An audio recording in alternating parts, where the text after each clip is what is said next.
Good evening, everybody, and welcome to the Clyde Martin Memorial Speedway for the Bud Spring Service Labor Day Shootout. If you're tuning in at home, you're watching on NRN, the National Racing Network.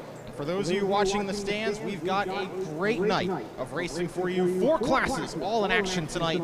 The Hyper Racing 600s, 270s, Sportsman's, and the 125 4-strokes, all having wings on them. We're now going to turn it over to the National Anthem, where for many years now, Renee Parks, since she was 5 years old, has been singing the National Anthem, and she's going to get a chance to kick off the night once again. So without any further ado, here is Renee Parks.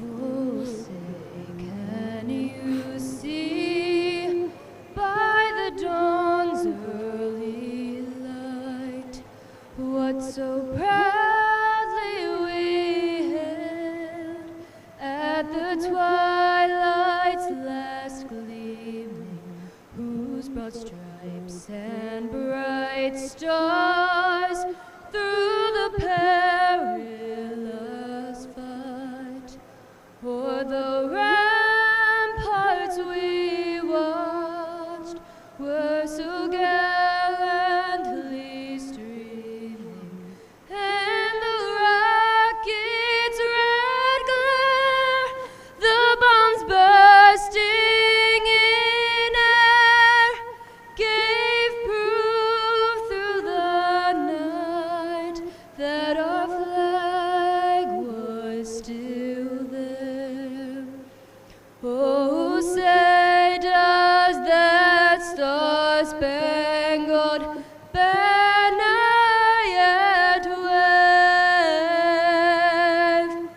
o'er the land of the free and the home of the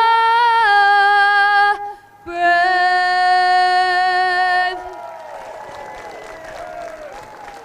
Race fans, give it up for Renee Parks. A stunning rendition of the National Anthem to start what we hope will be a stunning night of racing.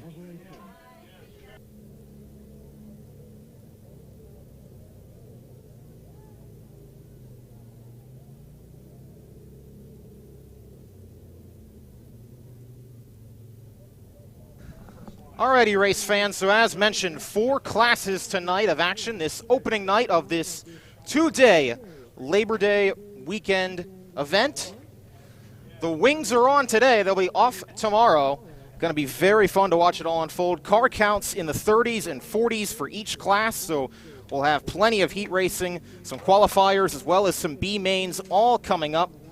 We'll kick things off tonight with the Wing 270 heats. Each heat will be 8 laps in length. And then we'll go to the Wing 600, the Wing 125s, and the Sportsmans, all ready to go tonight. And so as the first heat for the 270s gets ready to take the track, let's introduce you to the starting lineup.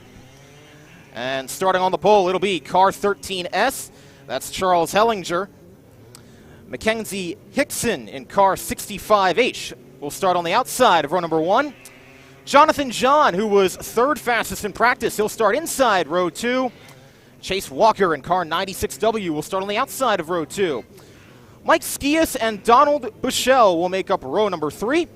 Nate Gibble will start inside row 4, with Bradley Brown tacking on the outside of him. Clinton Hauser will start on the inside of row number 5. Mike Rutherford on outside of row number 5. And Charles Chance will round out this first heat race for the 270s. 43 cars here tonight, all vying for a spot in the A main. And we'll have to see how it all unfolds tonight. Again, Jonathan John, maybe the one to watch in this first heat, was the fastest of the drivers in this first heat. And again, we'll have 8 laps. They come through the backstretch start zone, and they'll come back and see the green flag next time by 1 to go, signal given. Charles Hellinger will lead him down. Mackenzie Hickson on his outside.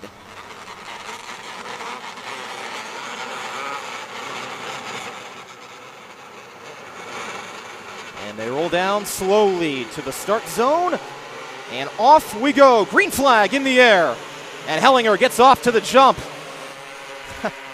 Smoke kicked up all the way, and these cars fan out across this 8th mile racetrack. Progressive banking in the corners should provide for a lot of different opportunities for lines tonight, especially for these faster cars, the 270s and the 600s. Mike Skias up the second spot. Off the initial start, Chase Walker in third, but they're all chasing down Charles Hellinger. Skias trying to look to the inside through 1 and 2. Nothing doing down there. See if he can set him up for a move in turn 3. Mike Rutherford to the inside of Chase Walker. That for position number 3 on the racetrack. And Skias to the inside of Hellinger. He's got the race lead, and he's got the move done through 1 and 2. But here comes Hellinger back to the inside. Not going to be able to get the momentum up off, though. And Mike Skias will hold the lead halfway through this opening heat. Now here comes Rutherford to the inside of Hellinger, and he gets the job done easily. Entering turn number 3. Skias out in front by about 3 car lengths. Rutherford starting to pull away a little bit over Hellinger, but it is all Mike Skias out in front right now. Caution is out, though, as we've got one car stopped on the back straightaway. That is Nate Gibble in the 8Z, who has come to a stop and will bring us under caution with 2 laps remaining in this opening heat.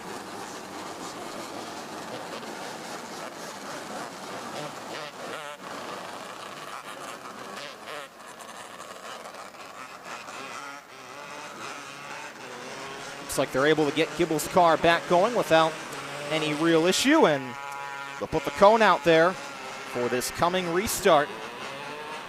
Mike Skias, who started this heat race in 5th, currently out in front. Mike Rutherford, who started this heat in 10th, is up to 2nd, and that'll lead to some valuable passing points for both those drivers.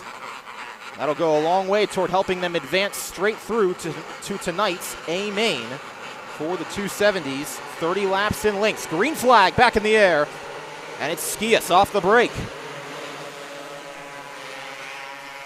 Skias and Rutherford 1-2. They get away.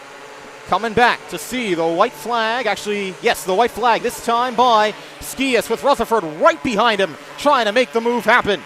Rutherford trying to set him up for a good exit off turn 2. He is there, entering turn 3. It's going to be a drag race side by side off turn 4, and give it to Mike Skias. Mike Rutherford finishes 2nd, Charles Hellinger 3rd, then Mackenzie Hickson, Bradley Brown. Nate Gibble went around in the back once again as they were coming to the checkered flag, but it is Mike Skias by 7/100ths of a second taking home that opening heat. First of 4 for the 270s.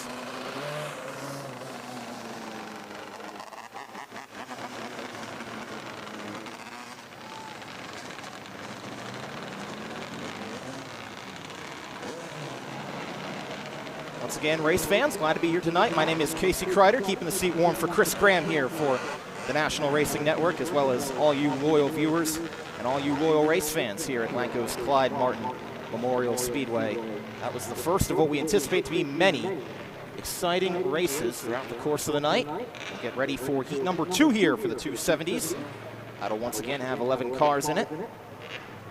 And again, where you finish, along with how many cars you pass in each heat, will go a long way to determining whether you're able to advance to the A main.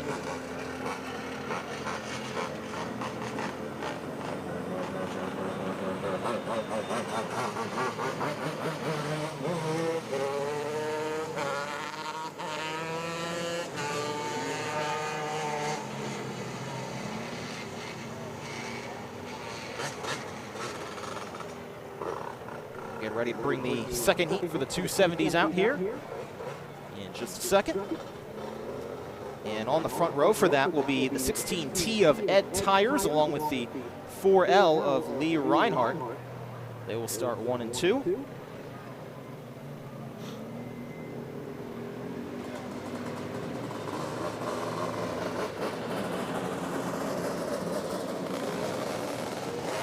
Billy Logeman in the 74. He'll start on the inside of row number 2, and Nick Skias will start alongside him in car 3S. Patrick Kern and Olivia Hallworth will make up row number 3 for this opening, for the second heat.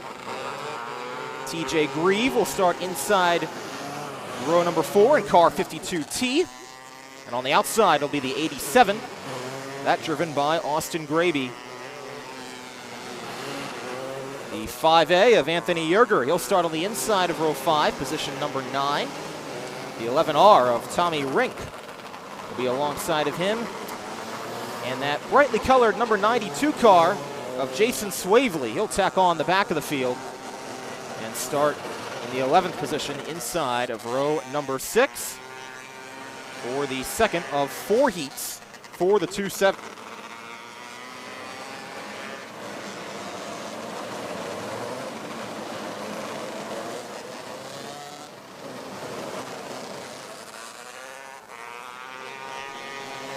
Everybody getting lined up, getting ready to get lined up here. So it's a point system tonight to decide who gets into the A main. It's all based off where you finish in each heat along with your passing points. And it's like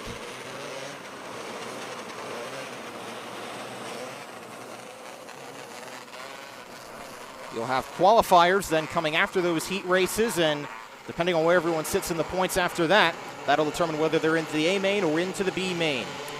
Here we go, green flag in the air for heat race number 2, and it's Lee Reinhardt off the edge. But they're not going to let that start go. Looks like Reinhardt might have jumped it there. And they'll try it again. Ed Tires, as the pole sitter, has to be the one to go first on that front row, and it doesn't look like that was the case that time.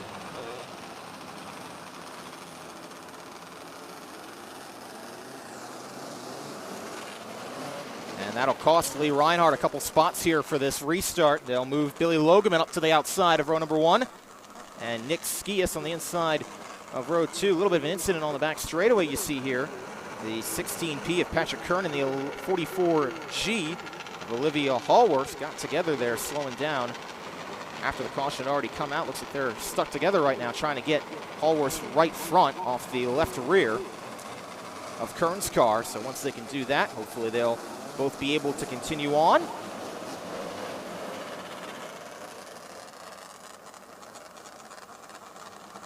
The 5A of Anthony Yerger has also come to a stop in the middle of turns 3 and 4, so we'll have to see what's up there.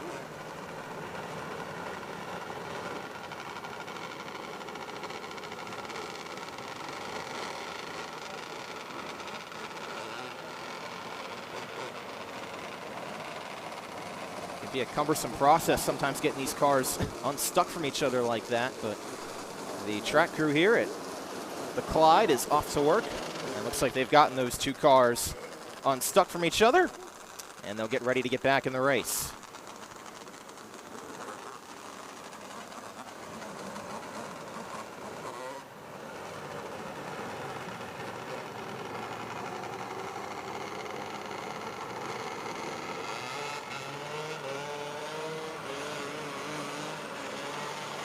Now's a good time to give a special thanks to RockAuto.com for providing wristbands for all of our racing events. Visit www.rockauto.com and find all the parts your car or truck will ever need.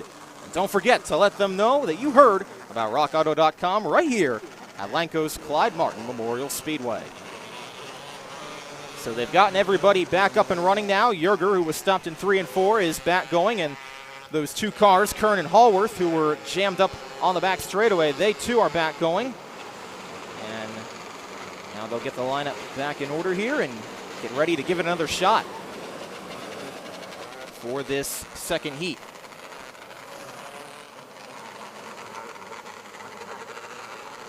All right, they'll come to the green flag this time by. It's Ed Tires and Billy Logeman on the front row. And green flag back in the air. Logeman with a nice start off the outside. It looks like that's going to propel him to the race lead off turn 4. Reinhardt trying the top side, seeing if he can make something happen there, but he's stuck behind Nick Skias and Ed Tires. And it's Logeman out by about 2 or 3 car lengths here. As we got one car around in turn 1, that is Anthony Yerger, who was running at the back of the pack, and looks like he lost it in the center of 1 and 2. And it's gone around, and that'll bring us back under caution after 1 lap completed.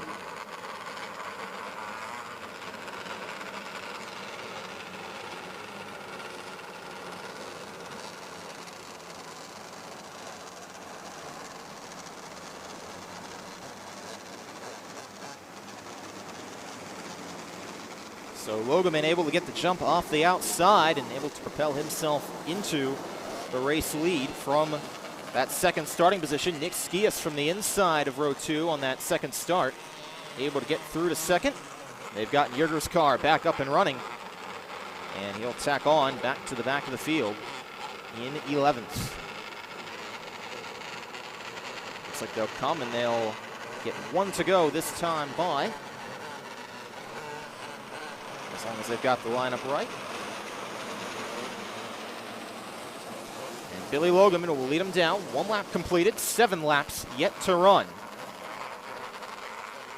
It'll be Logeman, then Skias, then Tires, then Reinhardt, and then TJ Grieve in the 52T.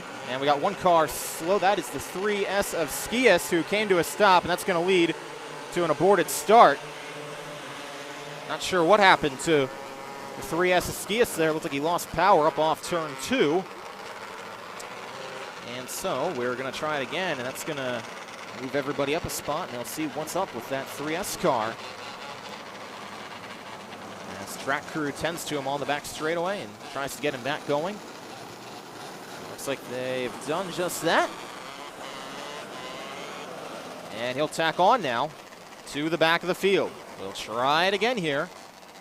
Coming to the green flag this time by, and Skias has come to a slow once again.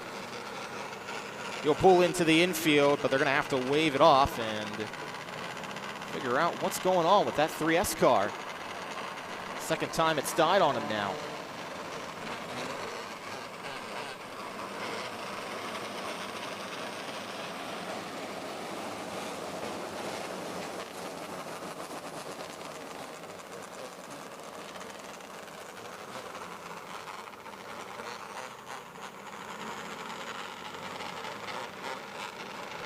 All right, we'll see if third time's the charm here, or if maybe they'll just see if they can push him off. Looks like they've got the car running, but let's see if he's able to catch up to the back of the field. And looks like he is. So whatever the issue is for Nick Skias, he's hoping it doesn't persist here. But for the third time's the charm, we'll try it again. And it'll be Billy Logeman leading down Ed Tires, then Lee Reinhardt. That's your top 3 with TJ Grieve and Tommy Rink behind him. Green flag back in the air. Logeman gets a great jump and side-by-side contact through the middle of 3 and 4. That was Reinhardt and Grieve right there. Reinhardt to the inside of Tires for the second spot. Skias pulls off again, but he's to the infield this time. That won't lead to a caution. But Billy Logeman has gotten out by about 5, 6, 7 car lengths down the back straightaway. And entering turn 3, wrapping those white tractor tires, he and the 4R of Reinhardt have pulled away by a good margin. There's a pass for 4th between Jason Swavely in the 92 and TJ Grieve in the 52. Swavely making his way up from the back of the grid. He's already up to 4th spot and putting the pressure on Ed Tires for 3rd. Does a little wheel stand up off turn 2 and gets the spot done. Logeman coming around to take 3 laps to go. Closest battle on the racetrack right now is the 1 for 4th spot between Tires and Grieve. Give it to Grieve off turn 2 as he's able to hook the bottom side. They come under the twin sticks, and it's Billy Logeman out in front by about 3 car lengths. Battle continuing on back in the field. This for 5th spot. But here comes Logeman under the white flag. Reinhardt trying to close in, but don't think he's going to have enough to get there. And Billy Logeman will come out of turn number 4, and he will take heat race number 2 over Lee Reinhardt, then Jason Swavely, TJ Grieve, and Tommy Rink will round out the top 5 in that second heat race.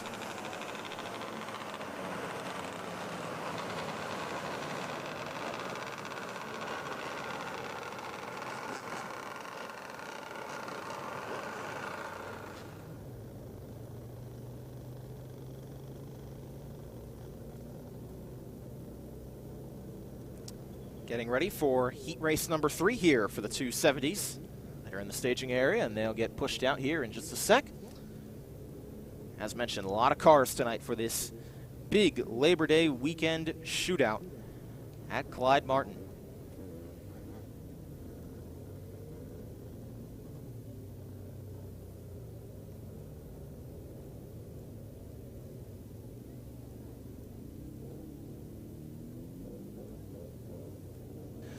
So James Cubbage in the 71M, he will start on pole for this one. Brett Shear will start alongside him outside of row number 1. Alex Swift in the 02, he'll start inside of row number 2. And Corey Schmuck Jr. in the 20 will line up alongside him on the outside of row 2. It's Luke Fogg in the 19X, he'll start inside row number 3. Mike Kreiser in the 77, he'll line up on the outside. Matt Hoffman in the 21H and Brittany Zeller in the B8. They'll make up row number 4. Dave Grube in the 00G and Richie Hartman in the 39. They'll be in row number 5. And it'll be Tajay Adams in car number 63 rounding out the lineup, starting on the inside of row 6.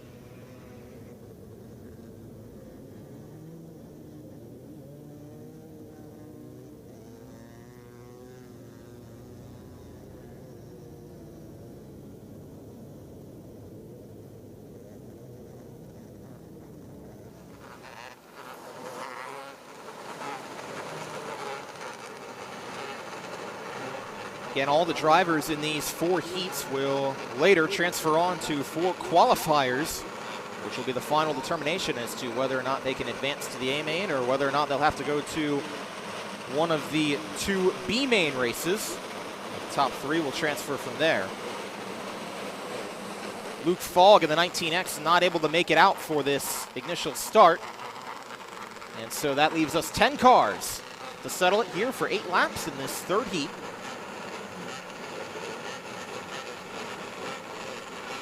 James Cubbage will lead him down. Green flag in the air, and off we go.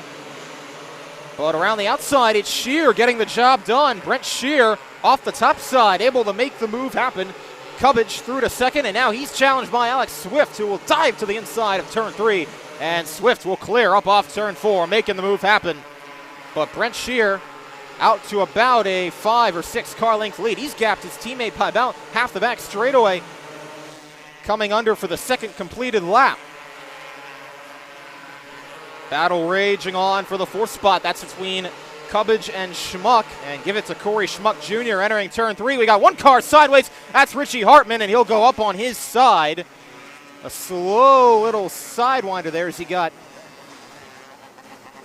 spun around. Looked like he made contact with the left rear of another car, and then that car just slowly toppled over. Matt Hoffman, the other car, spun around there in turns 3 and 4.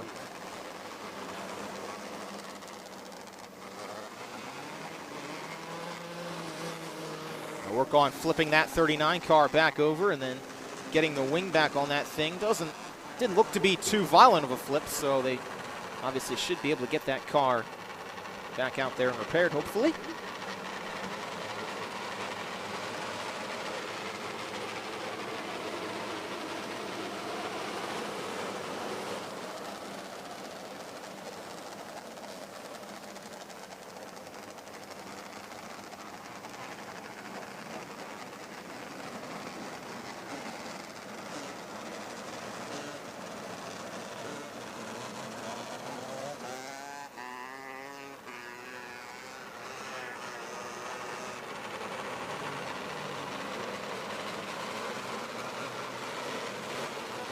Looks like they're going to have to find a way to remount that wing assembly onto Richie Hartman's car.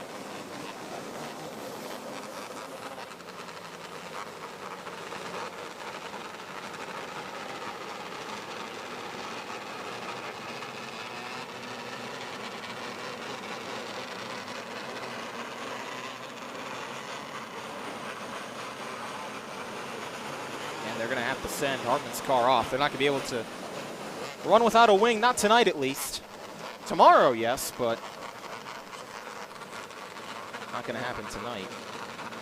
We got some trying to get that assembly fixed up here, see if they can do that. But not sure if they'll be able to do that in time for this heat to resume.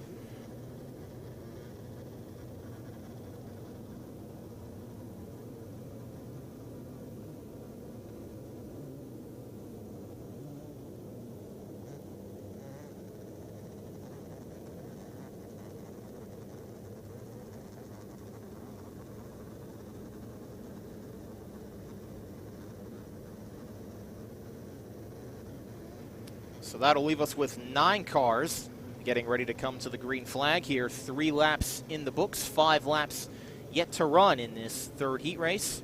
It's Brent Shear, Alex Swift, Mike Chrysler, Corey Schmuck Jr., and James Cubbage, your top 5. Actually, Cubbage in front of Schmuck Jr. for this restart, as Schmuck did not get the move made before the last completed lap. Here's Shear bringing him down to the green flag, and back underway we go in heat number 3. And right away, Schmuck goes to work on Cubbage once again, but gets a little bit up high. That's going to open the door for Tajay Adams on the inside. That's the battle now for the 5th spot. Adams hugging those white tractor tires, but not able to get quite as much momentum up off. Schmuck able to drive it to the inside and make the move on Cubbage, but Cubbage slams the door up off turn 2, using that momentum to his advantage. It's Brent Shear out in front by about 4 or 5 car lengths over Alex Swift, coming to 2 laps to go. Those two, along with Mike Chrysler, have pulled out by a pretty sizable margin. Coming back to the white flag, Shear 1 lap to go. And Swift about 6.5 tenths of a second behind. Not going to be able to get there, it doesn't look like. And Brent Shear will come off of turn number 4, and he's going to win heat number 3. Swift will come across to finish second. Then it's Chrysler. Then it's Schmuck Jr. Then it's Tajay Adams. Rounding at the top 5, James Cubbage, Dave Grube, Matt Hoffman, and Brittany Zeller.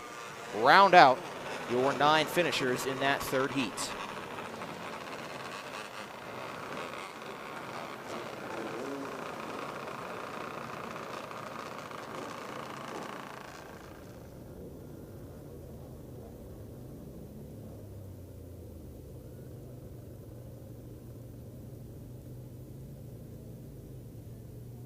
Is a beautiful night here tonight at the Clyde Martin Memorial Speedway. Couldn't ask for too much of a better night here early in September. It's warm, 77 degrees, 8-mile-per-hour winds. You won't feel it too much right now, though. The sun getting ready to go down, and we're going to be racing into the night here at Clyde Martin Memorial on this wonderful Labor Day weekend. And we're getting ready for heat number 4 for the 270s, as it'll be Christy Swigert starting on the pole in car number 34. Andrew Dietrich in the 88D, who was second fastest in hot laps, will start on the outside of row number 1. The guy who was fastest in hot laps, Pat Beeler in car 44, he'll start inside of row 2. Gracie Hickson in the 56X will start on the outside of that second row. Dave Williams in car number 21D, he'll start inside row 3 in position number 5. And Jonah Meck will start on the outside of row 3 in car 48. The 25 of Tom Landwehr will start on the inside of row number 4. And the 29J of Dan Lane Jr., he'll start outside row 4 in position number 8. Heath Ainley will start inside of row number 5, driving car number 82. And the 3 of Pete Skias will round out the 10 cars in this 4th and final 270 heat.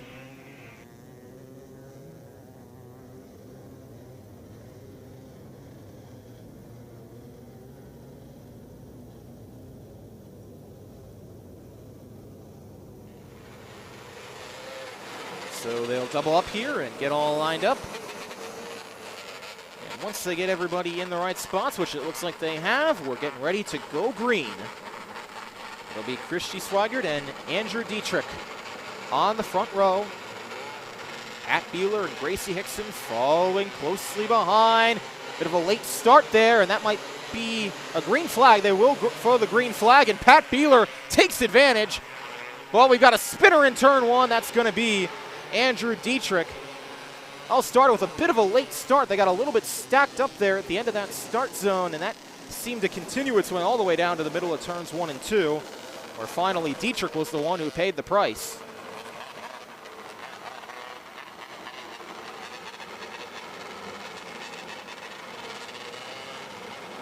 So that's a tough break for Dietrich, one of the fastest cars in hot laps.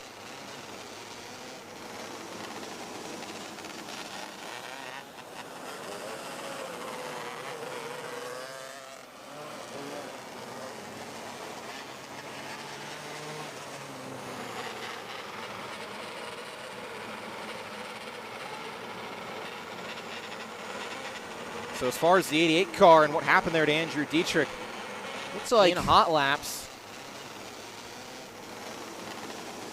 turned around in the center of 1 and 2. And he'll have to tack onto the back of the field. That's a tough break.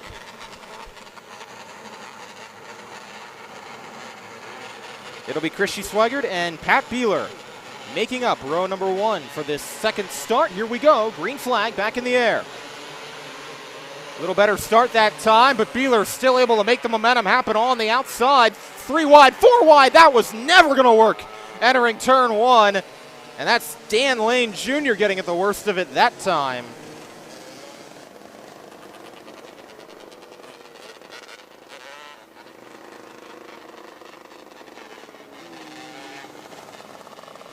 There were about 3 or 4 cars that got tangled up in that. And it was Lane who eventually got the worst of it.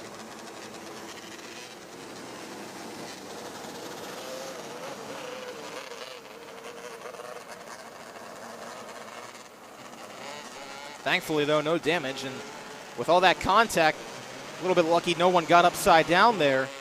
Good break for everybody. They'll try it a third time here. Lane will tack on to the back of the field. And we'll try it once more. And Pat Beeler's going to hope the third time's the charm. He's gotten the lead off of each of the 2 initial starts. First from third and then from the outside of the front row. He'll have to try it again on Christy Swigert. As they push the 25 of Tom Landwehr back to the pit area.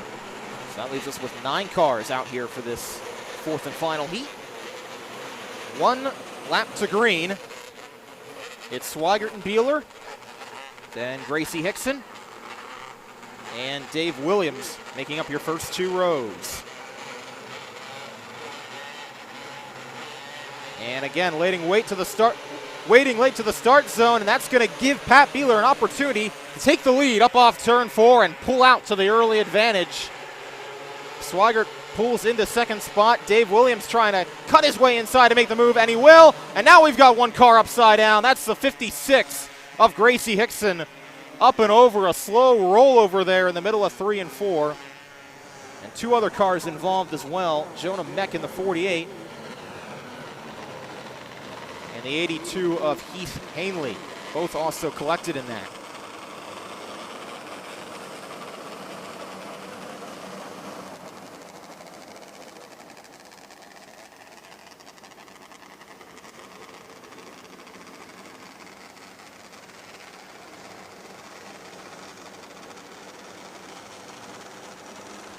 Top wing of that 56X car is pretty well used up after that slow rollover through the center of 3 and 4.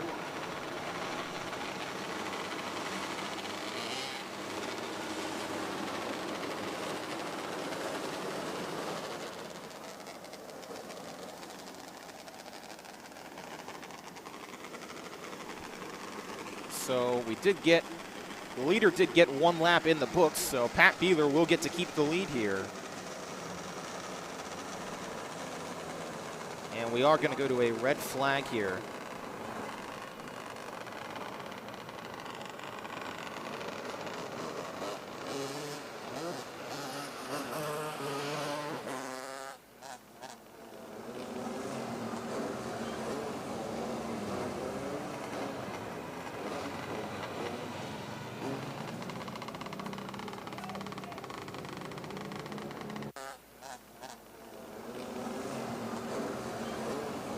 Some reason. Holy shit. Yeah. Every now and then he has trouble, but he's been all right the last couple of years, but every now and then Yeah, it's not too hot, you know? No, so and that's usually what happens. Right. If he gets overheated, he gets...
600cc Performance. Our roots run deep in CC racing. A leader in fuel injection, dyno tuning, wiring, and diagnostics. With over 15 years of experience in building and tuning, you can count on us to get you to the winner's circle. Whether it is diagnostics, sales, or service, 600cc Performance is your source for everything CC racing. Find out more at 600ccperformance.com. If there's one thing every car guy hates, it's cleaning the garage. Do you want to take most of the time and hassle out of that job? Then call Zone Garage of Eastern Pennsylvania and New Jersey. Agnes and her crew will have your garage, shop, basement, or even your porch looking great all the time. With unique patterns and designs, plus the ability to incorporate your logo or any artwork, your space will never have looked better. Installation is done in 1 day, guaranteed, and Zone Garage offers a 20-year warranty on the top coat. Their coatings are durable, anti-slipped, and impact resistant. Give them a call at 570-856-6067. That's 570-856-6067 for Zone Garage of Eastern Pennsylvania and New Jersey. Geek Pen is an electronics recycling center which specializes in restoring electronics to usable condition. They turn salvageable parts from donated equipment into working electronics for those on a budget. The best part is your old gear doesn't end up in a landfill. Free Geek Pen also does computer repair. Find them online at freegeekpen.org. Give them a call at 717-721-2494 or stop by the shop on Main Street in Ephrata. Think freegeekpen.org. Hi, everybody. Welcome back to the Clyde Martin Memorial Speedway. And one of the track workers down in turns 3 and 4 were just being attended to. Thankfully, as you guys saw, looked like he just got up to his feet and is at least awake and alert. That is good to see. And that's put us in a holding pattern here for this fourth heat for the 270s.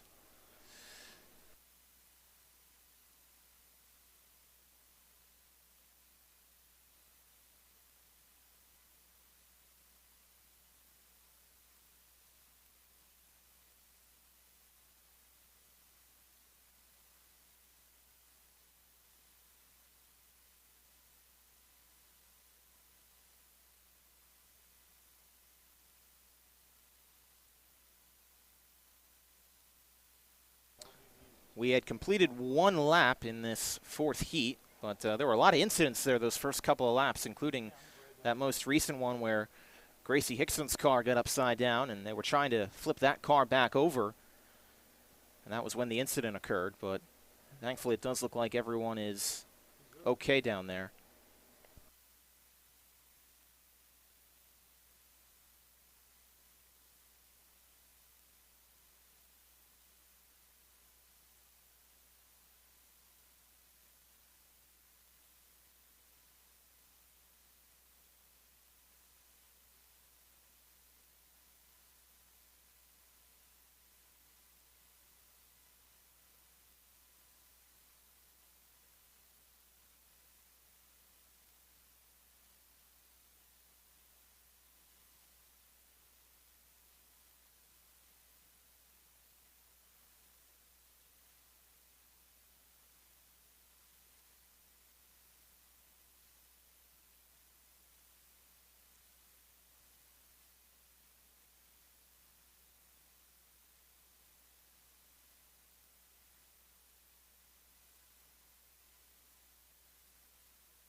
Looks like they're going to take him back and get him checked out.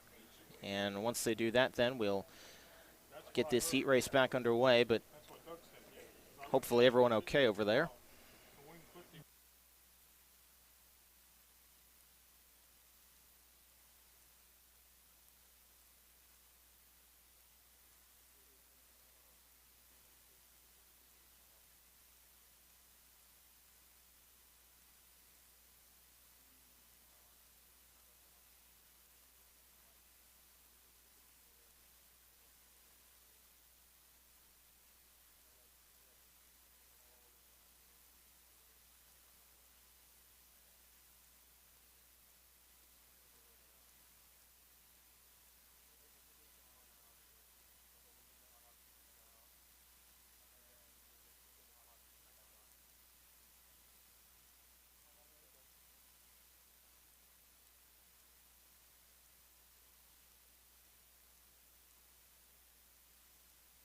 All right, so we'll get back underway here with this fourth heat. As mentioned, 1 lap in the books. It is Pat Beeler out in front. Then Dave Williams in second, Christy Swigert, Andrew Dietrich, and Pete Skias. They're making up the rest of your top 5.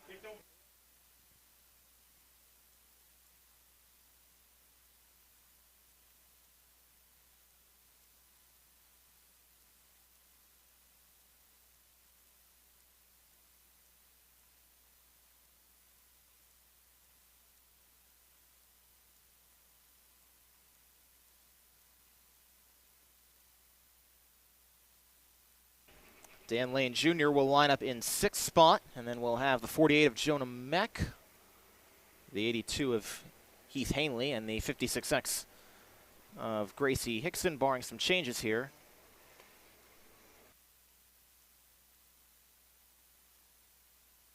And the lineup is good, so we'll go green this time by. They'll come around to the backstretch start zone and get back underway.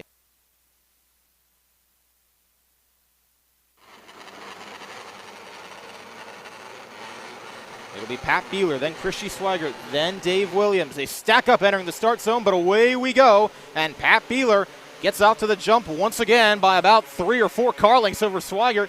She's left a battle for 2nd spot. Along the top side, it's Dave Williams trying to make the move happen. A little bit of contact entering turn 3, and 3 wide. That's Pete Skias making his way on the inside. Still 3 wide entering turn 1. They split the 34, and around the outside goes Dave Williams to 2nd spot. Skias to 3rd, Swigert to 4th. All behind the 44 of Pat Beeler. Here comes Skias to the inside of Dave Williams. Can't make the move happen yet, but he'll get some momentum up off turn 2, and we'll be able to complete the pass entering turn 3. Skias to 2nd spot, then Williams, then Swigert, and Dietrich fighting for 5th right now with Dan Lane Jr. 3 laps to go, and it's a hornet's nest back there around the 4th spot, with Swigert, Dietrich, and Lane all fighting for that spot. Throw Heath Hanley in the mix as well. Hanley riding the bottom side, trying to see if he can find any way through. White flag in the air. 1 lap left for Pete Beeler, who's gapped Pete Skias by about 1/3 of a lap. And he's going to come around and cruise to victory in this 4th heat. Pat Beeler to the checkered flag. Fastest in practice, takes home the heat race win. Pete Skias through to 2nd, Dave Williams 3rd. Then it's Andrew Dietrich, Christy Swigert, Dan Lane Jr., Heath Hanley, and Jonah Meck rounding out the 8 finishers.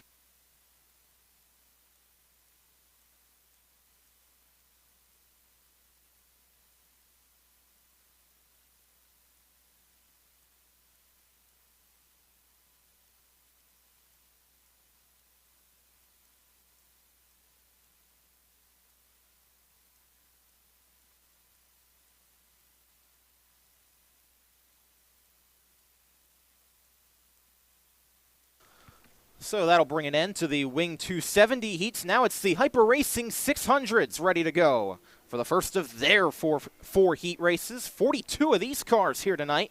Once again, all trying to rack up some points here in these heat races to set them up for the qualifiers, where they'll earn some more points, and then again, that'll decide whether they get placed into the A main or whether they've got to race their way in through the B main. So every spot, every pass matters here in all 4 of these classes tonight. Here's the starting lineup for heat race number 1. It'll be Heath Hanley starting on the pole. He's got to switch from his 270 to his 600, so it'll take a little while. And because of that, they'll bring everybody to a stop here on the front straightaway and wait for him to get going.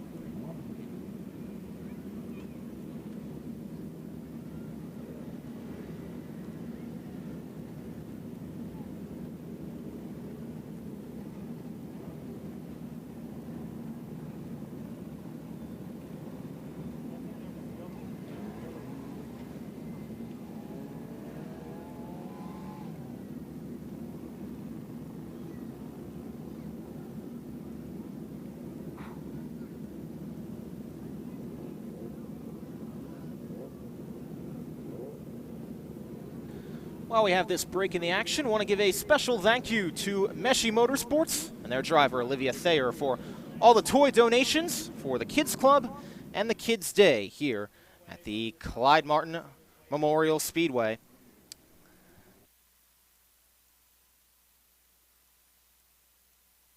And with Heath Hanley on his way out, let's take you through the rest of the starting lineup. He'll start on pole.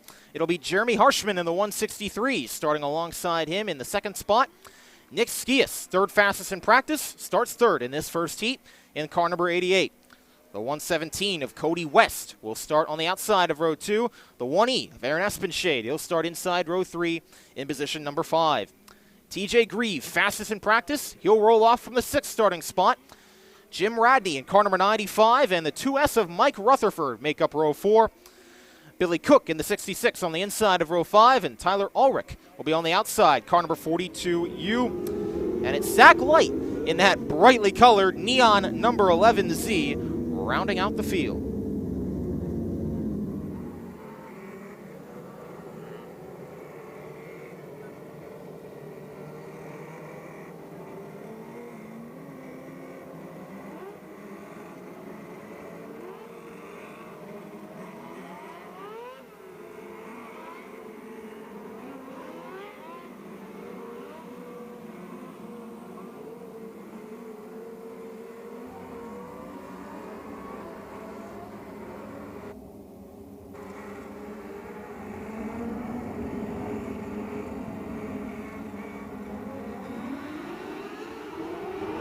Green flag in the air. We're underway with this first heat for the Hyper Racing 600s, and it's Heath Hanley out to the point.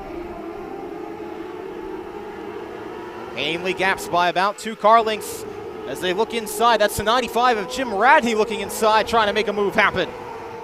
Battles on for second spot. It's Jeremy Harshman and Nick Skias, and give it to Skias up off turn 2. He'll take over position number 2, but not without a fight from Harshman, but clears up off turn 4. Cody West now trying to take a look inside. Harshman, see if he can make a move happen. Off turn 4, side by side. And give it to Harshman for now. West still trying to hang that inside, but can't make the move happen. And they go back to single file formation.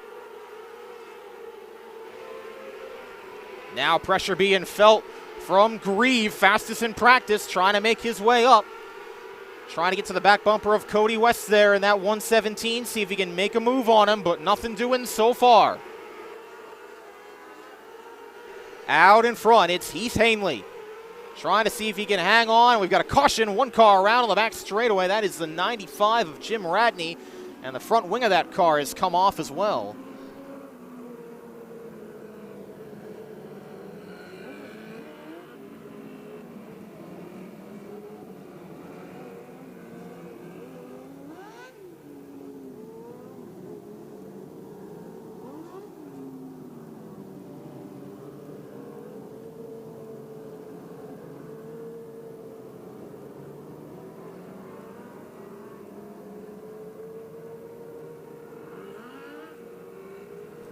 So they'll get everybody back in order. Heath Hanley, 8-time track champion here in the 600s. I don't think this will be the last time we hear his name tonight after these heat races. You always got to think he's going to be in the fight for it, but he's got quite a fight on his hands tonight, for sure, with all these cars.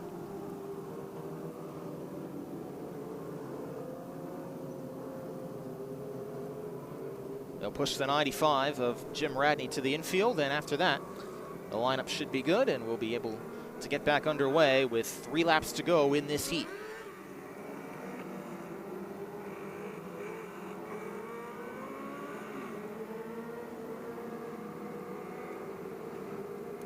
It's Heath Hanley, then Nick Skias, then Jeremy Harshman, and then Cody West and TJ Grieve rounding out the top 5. Mike Rutherford, Aaron Espenshade, Billy Cook, Zach Light, and Tyler Ulrich round out the 10 drivers right now. And here they come, back to the backstretch start zone, and away we go. Heath Hanley off to the break. Skias trying to see if he can hang with them as they come under the flag stand. 3 laps to go. Everybody trying to get the power down up off turn 2. TJ Grieve might have done it better than anybody. He's going to get under Cody West for the 4th spot and set his sights on the 163 of Jeremy Harshman. Not sure, will he have enough time to get there? Coming to the white flag, it's Heath Hanley all out in front, about 3-4 car lengths over Nick Skias. Running the top side, ripping the top is Heath Hanley. Now he goes to the bottom in 3 and 4. Not going to matter, though. He'll come off turn 4 and take the win in heat number 1. He'll be followed by Nick Skias, then Jeremy Harshman, then TJ Grieve, and Mike Rutherford rounding out the top 5.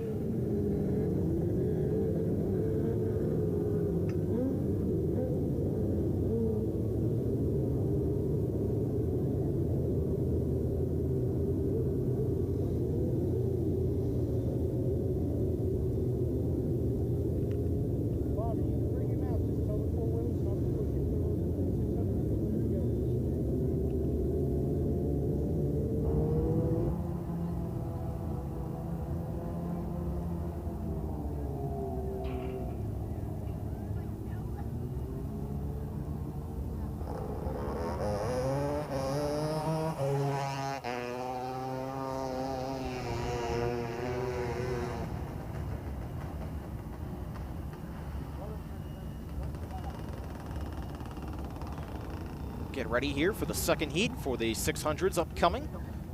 Cars will be pushed out in just a second, and we'll introduce you to the starting lineup when they get there.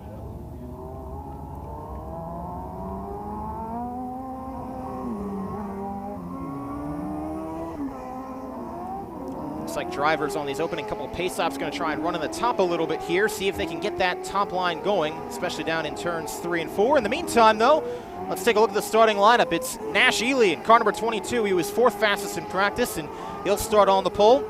Jason Swavely, who was 2nd fastest in hot laps in car number 77, will start alongside him. Jared Kunkel in car 75K, and the 11T of Tyler Tank. They'll be on row number 2. Holden Ekman in the 11H. He'll start inside of row number 3. And Willer Kuski will start on the outside of row number 3 in car number 1. Max McLaughlin in the 163S and Jesse Maurer in the 3 make up row 4. Johnny Smith and Brent Shear in row number 5. Dan Souter in car number 11 will round out the field, making up row 6.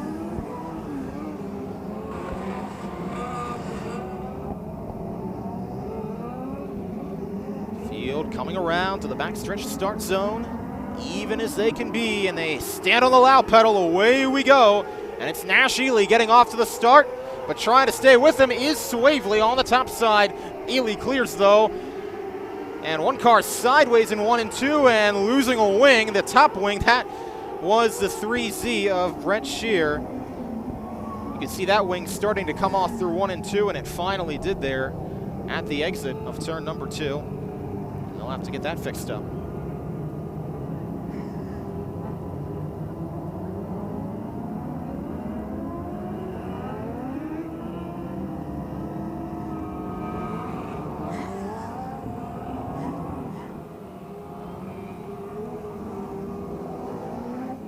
So we did not get a green flag lap completed. That means we'll go to a complete restart here for this 8-lap heat, minus, of course, the 3Z of Brent Shear. It'll be again Nash Ely and Jason Swavely on the front row, with Kunkel and Tank behind in row 2.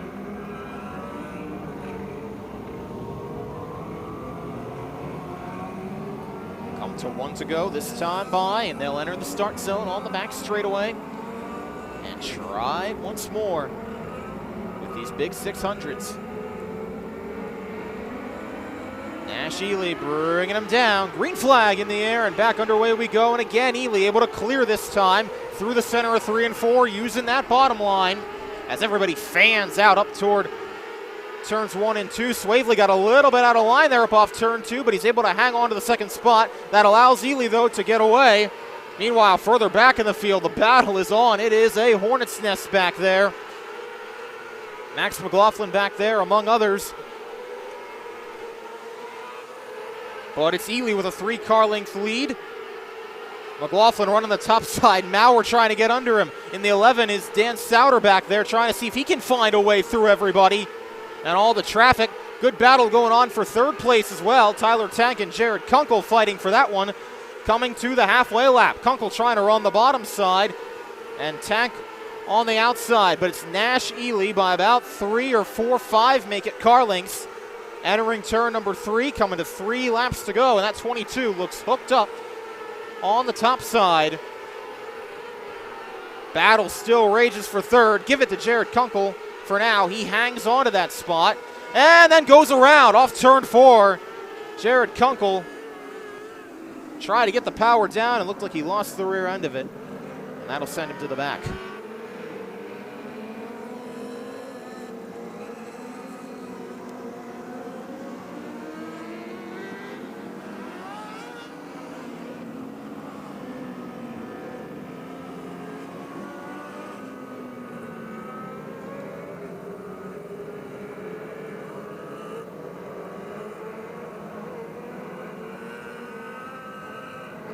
So we will have 2 laps left to run here in this second heat for the 600s. Nash Ely out in front, then Jason Swavely, then Tyler Tank, and then Holden Ekman and Jesse Maurer rounding out your top 5. Max McLaughlin in 6th, then Dan Souter, William Urkuski, John Smith, and Jared Kunkel. Those are your 10 drivers. What can they do here over these final 2 laps? Nash Ely brings him down to the start zone, and away we go again. It's Ely through to the race lead. Swavely, though, with a nice run off turn 4, able to stay with him. Now he'll try the high side and see if he can get some momentum. He is there on the outside of turns 3 and 4. Swavely trying to get the momentum going and see if he can get around Ely for the spot. 1 lap to go. He's got 1 more set of corners to negotiate. To the inside comes Swavely, but Ely shuts the door, and Nash Ely's going to win Heat 2 for the 600. Swavely close behind in second. Jesse Maurer got through to third. Holden Ekman and Tyler Tank round out the top 5. Max McLaughlin, Dan Souter, William Urkuski, John Smith, and Jared Kunkel rounding out the 10 finishers.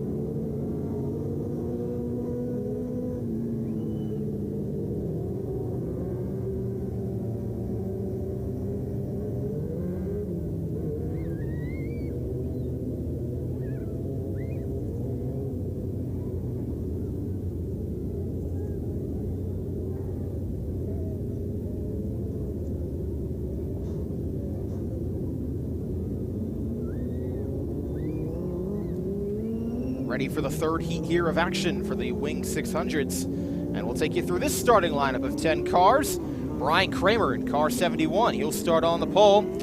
Justin Savingi in car 7E. He'll start on the outside of row number 1. Mike Austin and Brent Ely make up row number 2 in cars 14A and 17. The 3K of Cassidy Michaels. She'll start on the inside of row 3. Nick Groff in the 16X. He'll start on the outside. Chris Gerhardt in car number 51 will start 7th. Mitchell Bard will start outside row 4 in the 8th spot.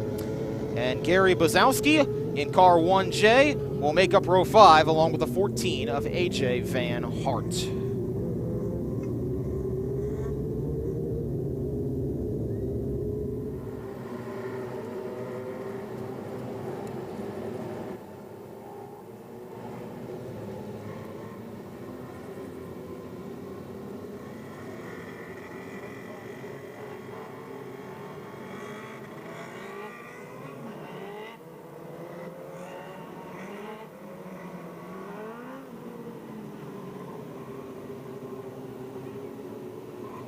And it looks like Mitchell Bard's car is missing a transponder. That's why they've got to get him checked out over here in turn 1 and mount one of those things on there so that the timing and scoring up here can keep track of him.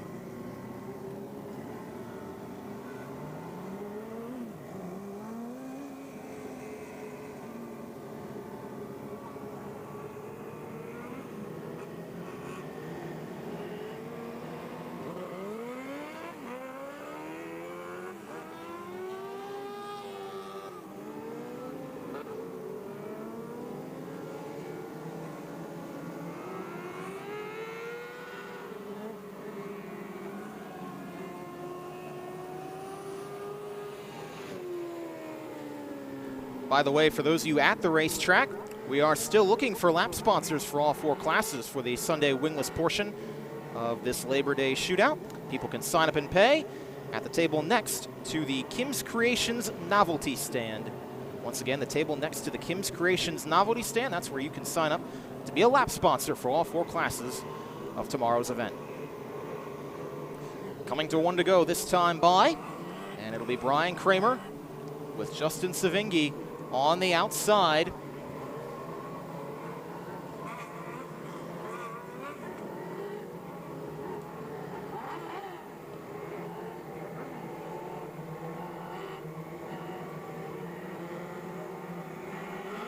And green flag in the air. Kramer gets off to a great start as he left Savingi in the dust there on that opening break. Savingi's actually going to fall all the way back near the back of the field, but it's Kramer getting through. Then Austin, and then Cassidy Michael in third. Brian Kramer pulling out by about a second on that opening lap, and then behind them it's a beehive. Inside of Michael comes Chris Gerhardt, and Gerhardt's going to go for second, not able to make the move happen there.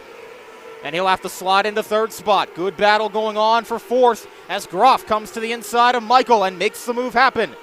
Now the 17 will try to follow his way in there. That's Brent Ely, and he makes the move happen, shifting Michael back to sixth spot. And got a caution out on the racetrack. AJ Van Hart has come to a stop in the infield. That'll put us under caution with 3 laps complete of the 8 in this third heat.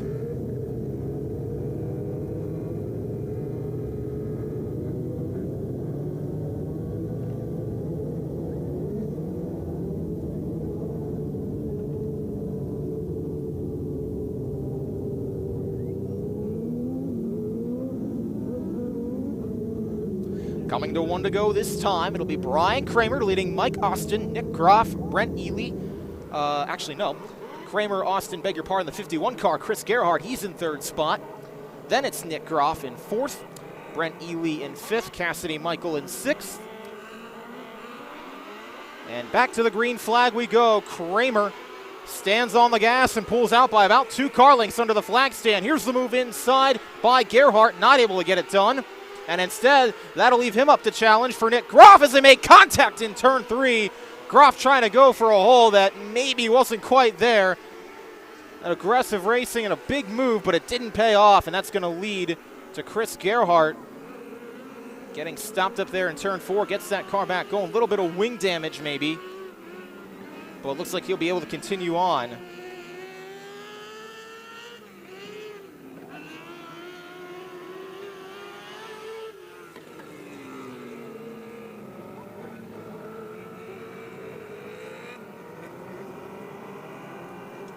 So that'll move both Gerhardt and Groff to the tail for that one.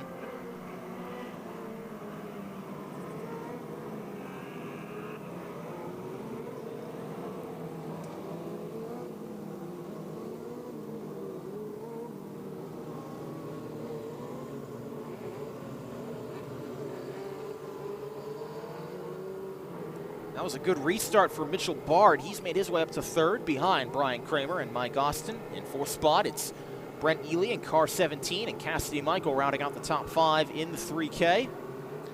Then Justin Savingi in car 7-8. And then the 51 and the 16, Gerhardt and Groff, who were both just involved in that incident.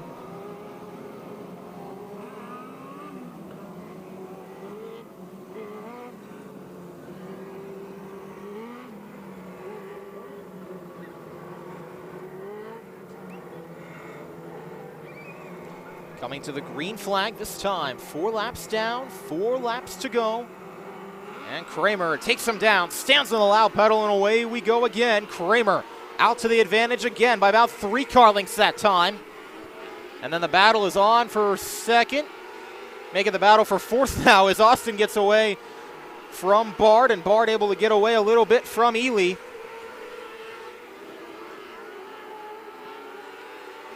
Everybody singled up for now. Closest battle right now, the one for 5th spot. Cassidy Michael in the 3K trying to roll the outside with Chris Gerhardt looking to her inside. As they all get checked up in front there, that was Ely in the 17 and Bard in the 7. Trying to keep battling for that spot. It's a hornet's nest for third. Meanwhile, Brian Kramer takes the white flag and is way out in front as Michael got up in turn 1 and around, or almost around. Kramer takes heat 3. Followed by Mike Austin, then Brent Ely, then Nick Groff.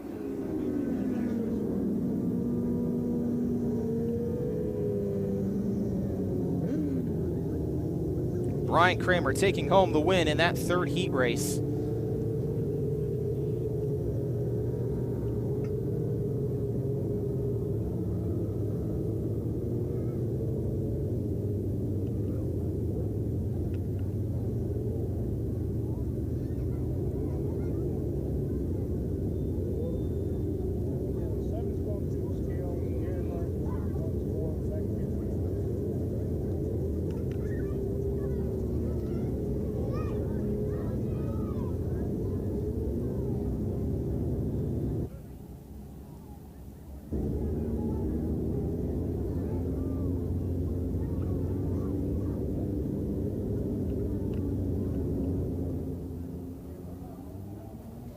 So heat number 4 about to roll off for the 600s.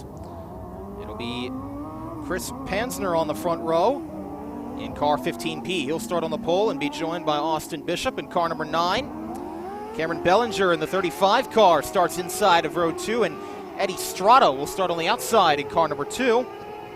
Zach Beeler in the 44. He'll start inside row 3. Bradley Brown on the outside of row 3.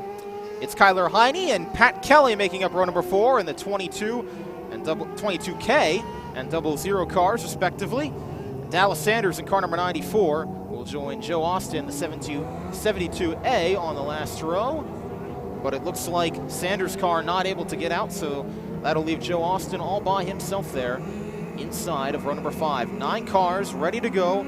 Pansner will lead them down, and they get on the gas. Here we go. Green flag for the 4th and final heat for the 600s.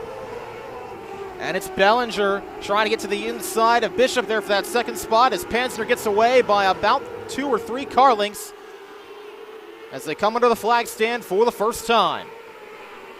It's Pansner, then Bishop, then Bellinger, but now to the inside comes Eddie Strada. He's got the 3rd spot all locked up, and he'll go after 2nd now, trying to see if he can make up ground on car number 9.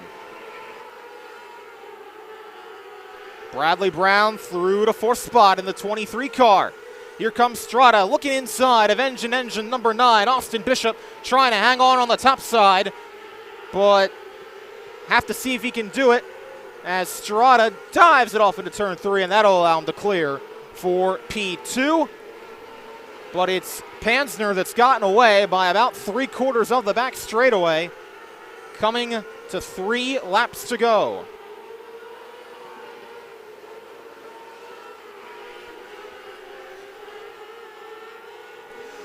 Tell you what, Zach Beeler rolling the high side took all that momentum down the back straightaway and then slid inside Austin Bishop for spot number 3. He is ripping the top right now, and let's see if that can get him to 2nd spot. He's got 1 more lap to try and dispose of Eddie Strada. But it's Chris Pansner all out in front by about a straightaway, and he's going to take heat race number 4. Strada will hang on for 2nd, Zach Beeler 3rd, followed by Bradley Brown, then Austin Bishop rounding out your top 5.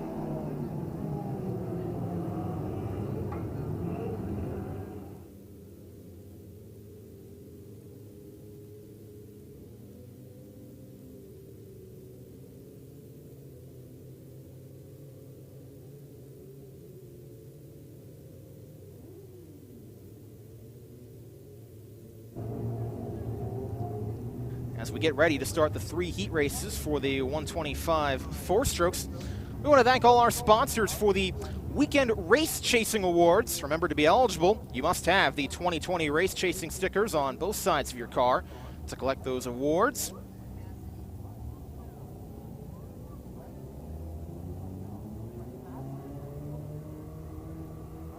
There are $200 given by Jeff Trucking for the best 2-day combined finish in the 600 classes.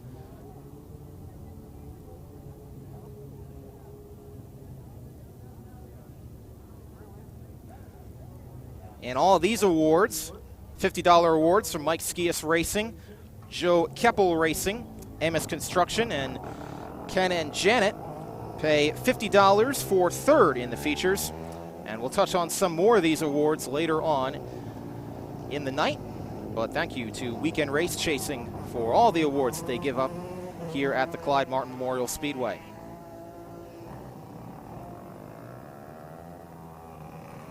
So let's get started with the first of these 3 heats for the 125 4-stroke category. 30 of these cars here tonight fighting for a spot in the A main. Let's take you through the starting lineup. It's Sam Borger in car 04. He starts on the pole. Holden Ekman will start alongside him in car 11H.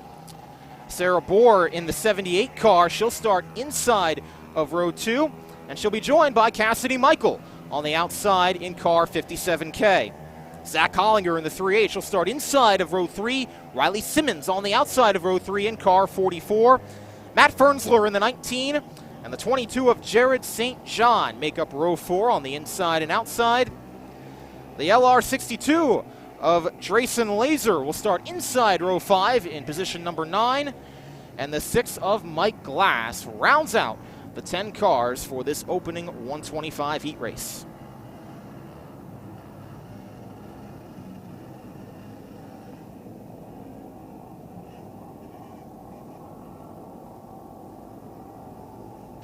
Coming around to the green flag this time, it is Sam Borger who will be leading him down with Holden Ekman.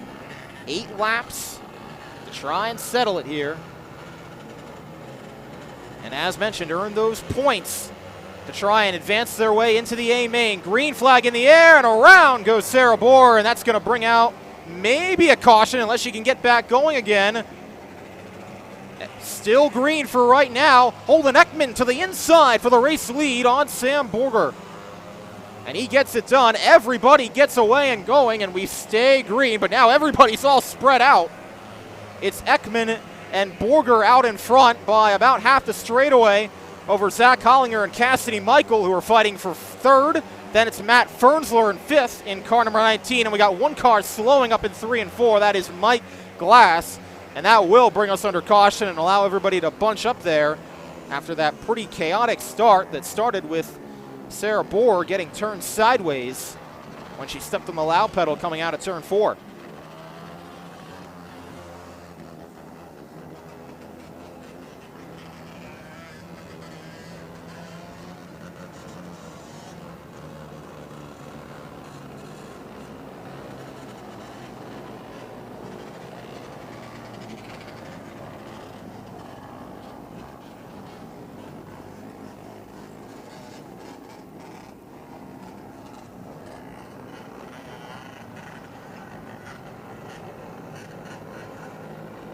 So Holden Ekman grabbed the lead entering turn 3 on that opening lap, and he will now retain it with Sam Borger behind him. Then it'll be Zach Hollinger and Cassidy Michael 3rd and 4th, and Matt Fernsler rounding out the top 5. As lights are out, we'll go green. Try and advance their way into the A main. Green flag in the air, and around goes Sarah Bohr, and that's going to bring out maybe a caution unless she can get back going again. And here we go, green flag back in the air. It's Holden Ekman getting away and out to the point. Here comes Hollinger inside of Sam Borger, and he'll take over the 2nd spot. Cassidy Michael now trying to do the same, entering turn 3, and so too will Matt Fernsler, who got up on those tractor tires but kept it straight and kept it on the ground, and he'll regroup now, trying to see if he can run down the 04. Holden Ekman, though, out in front by about 7 or 8 car lengths over Zach Hollinger. Then it's Cassidy Michael in 3rd. Back to Sam Borger and back to Matt Fernsler rounding out the top 5. Jared St. John runs in 6th spot. Mike Glass behind him, battling for that position. And now looking to the inside, he'll take it over entering turn 1. Battle on for 4th down the back straightaway. Matt Fernsler will take that spot over from Sam Borger entering turn 3. But out in front, it's all Holden Ekman coming back to the white flag this time by. He's got about half a straightaway length of a lead over Zach Hollinger. 1 lap to go for car 11H. As Sarah Bohr comes to the infield, but Holden Ekman will come around and around turns 3 and 4 to take the checkered flag and win heat race number 1 for the 125s. Zach Hollinger, Cassidy Michael, Matt Fernsler, and Sam Borger round out the top 5. Mike Glass there for 6th. Drayson Laser, Jared St. John round out the 8 finishers in that first heat.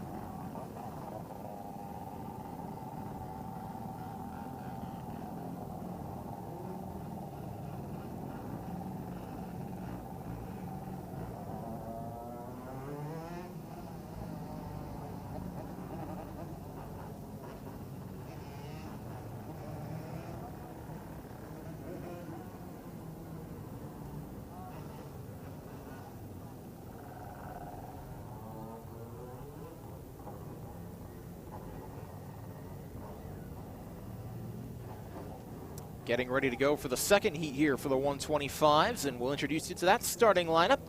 It's Dylan Yingst starting on the pole in car 112. Jesse Nocera will start alongside of him in car number 62 on the outside pole. Tyler Martin in car 26 will start on the inside of row 2. Marty Bryan will be alongside him, starting in 4th spot. Nathan Weidman in car 25W, he'll start on the outside, or the inside of row 3. Logan Rode, he'll be on the outside of row number 3 in car number 24. The 7L of Chase Laser, he'll start 7th inside of row number 4, and he'll be joined by Ron Young in car number 18. Justin Harrington in car number 76, he'll start inside of row number 5. Dominic Foster in the 30 car will round out the 10 starters for this second heat.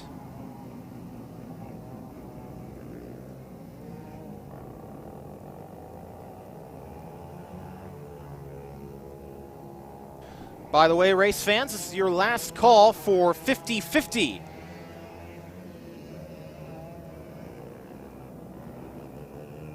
So get your raffle tickets before it is too late.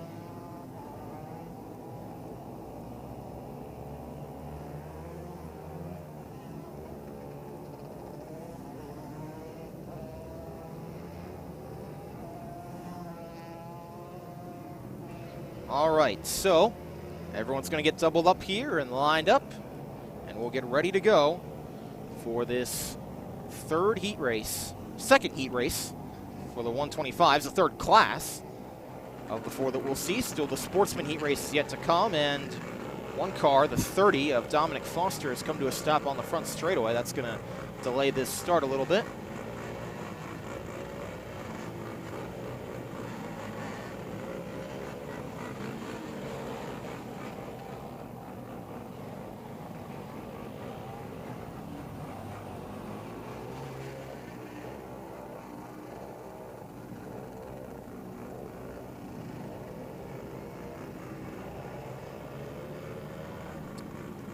Like they will push his car, perhaps to rejoin the field, or no, it looks like they're going to push him off in the turn 3 exit back to the pit area. And that'll leave us with 9 cars for this second heat.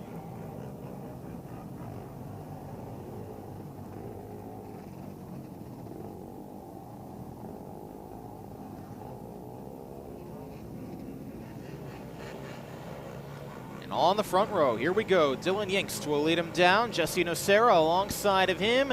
Green flag in the air, and we're underway. And jumping to the top side right away is Marty Bryan, making it 3 wide around the outside, and that propels him into 2nd spot.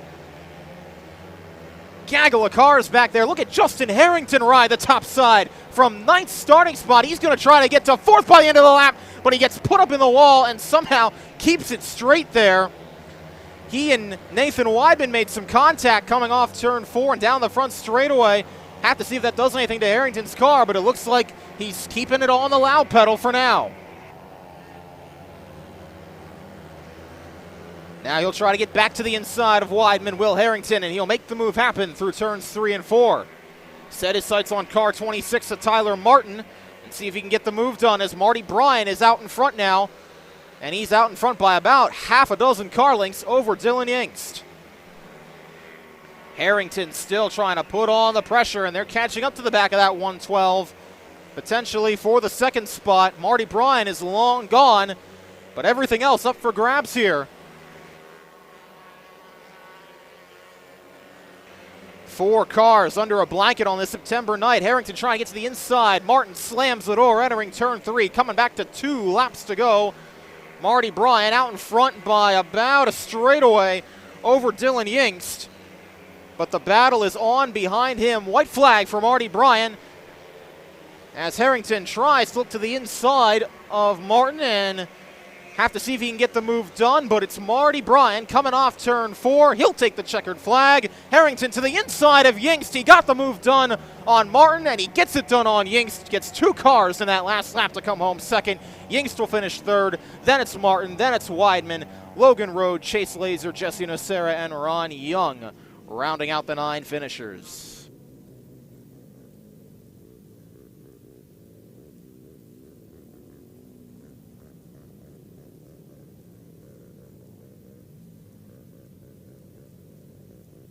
Want to continue to thank our weekend race chasing awards. $50 from wingless William Maurer will be available in Sunday's 600 class for the High Flyer Award.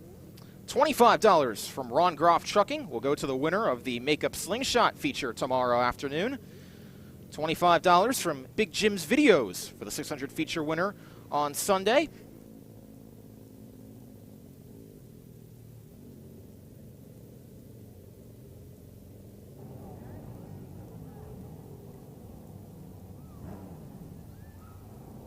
And we get ready to go here for heat number 3. It'll be the 26C of Mike Cohen starting on the pole. Alongside him on the outside will be Kenny Bushy in car 3X.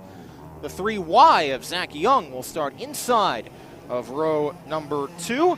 Austin Graby in the 46, who was fastest in hot laps earlier. He will start 4th. Shane Davis will start inside of row 3 in position number 5. Will Watson will start on the outside of row 3, position number 6. Ron Crossley in the 55C will start inside row 4. Kyle Lindsay in the 28 will start on the outside of row 4. And rounding out the lineup will be Cliff Bryan in the 99 and Brandon Shear in the 29.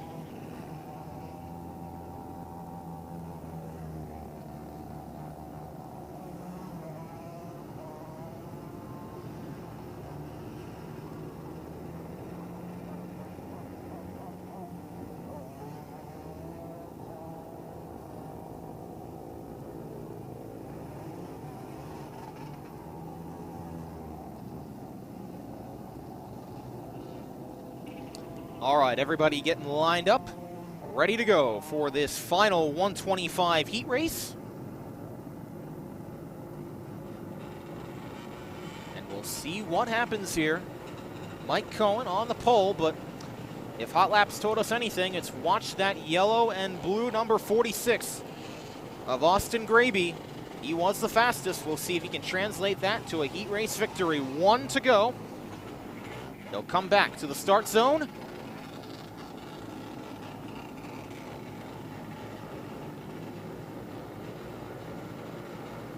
Mike Cohen and Kenny Bushy lead him down for the final 125 heat, and we're underway. Cohen gets off to the break, able to make the move happen. Bushy and Young bang wheels through 3 and 4, but stay straight, and Austin Graby able to slot his way down into the 3rd spot. Move inside, Sean Davis trying to make it happen. Instead, Cliff Bryan will take him 3 wide, now 2 wide, and he'll get through everybody to the 4th spot. Young trying to go back to work on Davis. Can't make the move happen. Meanwhile, battle is on for 3rd. The 99 taking off like a rocket right now. Cliff Bryan from 9th to 3rd in the opening laps of this heat race. And now he'll try to apply the pressure on Kenny Bushy. Try to see if he can cross him under off turn 2. He's got the momentum. He'll enter turn 3 and he'll get the job done. Cliff Bryan to the 2nd spot. Now let's see if he can run down Michael Cohen, who leads by about 1 1/4 seconds. Coming back around to 3 laps to go. Michael Cohen all out in front. Then it's Cliff Bryan, then Kenny Bushy, then Austin Graby, and then Shane Davis, your top 5. Coming around, 2 laps to go, and Bryan is closing in, closed down the gap by about 0.6 of a second that time by. Coming around to the white flag. Is it going to be too little too late, or can he get there? Cliff Bryan trying to make the move happen on Michael Cohen. Coming off turn number 2. He's got 1 more set of corners to negotiate with, and doesn't look like it's going to happen. Michael Cohen will hang on to win the 125 heat. Cliff Bryan Jr., Kenny Bushy, Austin Graby, and Shane Davis round out your top 5. Brandon Shear, Zach Young, Ron Crossley, Will Watson, Kyle Lindsay round out the 10 finishers in the 125s.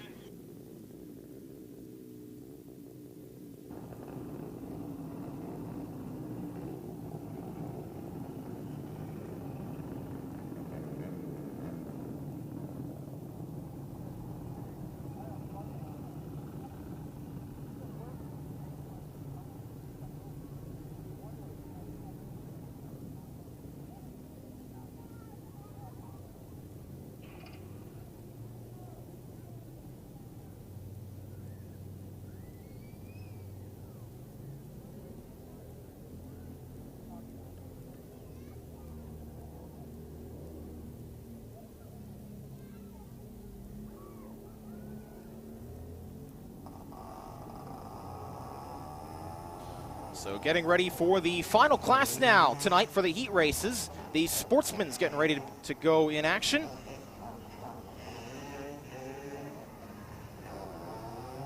$34 of them tonight, split among these 3 heat races. That means we've got 12 in this first heat, and let's let you meet them. Jeremy Eisenhower will start on the pole in car 3S. Anthony Yerger will be alongside in car 5A. Corey Schmuck will start inside of row number 3, and Princess Page in car 128 will start on the outside of row 2. Jesse Maurer in car 88, he'll start inside of row number 3. Patrick Kern will start 6th in car 16P. Nate Gibble, he'll be on the inside of row 4 in car number N8. Alan Durham in the 28A, he'll start on the outside of row 4. Ryan Heckman will start 9th in car number 30. Brian Shalley will start 10th in car 10Z.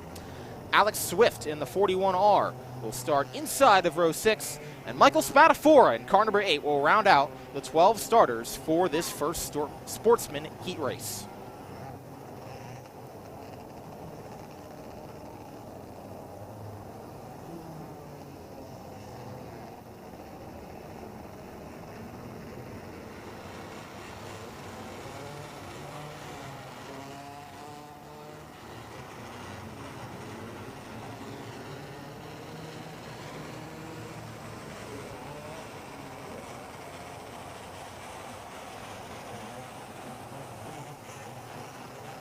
One to go this time by. They'll come back to the green flag, and it'll be Jeremy Eisenhower and Anthony Yerger leading them down to go for 8 laps here.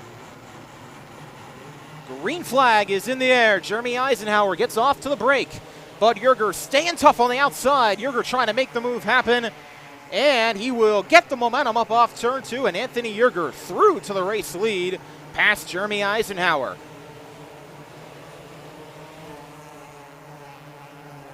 Yerger off to the point, Eisenhower in 3rd, then it's Corey Schmuck in the 26th, trying to see if he can hold off Jesse Maurer for that 3rd spot. He peeks to the inside, and Maurer gonna get the pass done, or will he, entering turn 1? Ooh, Eisenhower got loose, and that pushed everybody up high. Nice job by Schmuck to keep it out of the wall there. And that allows Anthony Yerger to get away by a little bit as Maurer goes through to 2nd.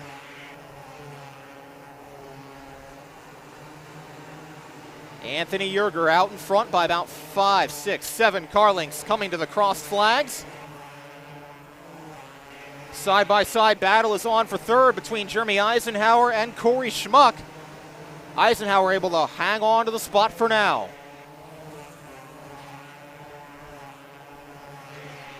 Ripping the top side back there, that's Patrick Kern. That's going to get him a couple spots there up off turn 2. He moves up to 5th spot now, and he'll try to set his sights on those 2 in front of him, Eisenhower and Schmuck.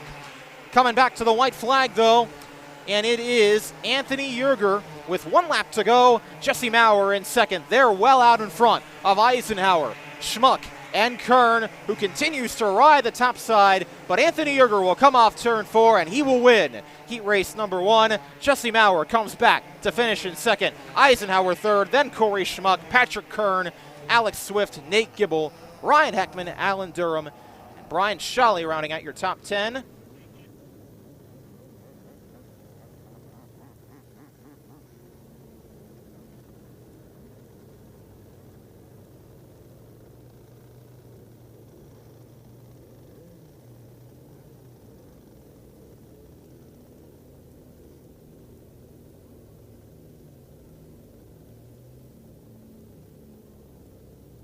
For the kids in the crowd tonight, if I read off your name, you've got to go pick up a prize at the Kids Club table.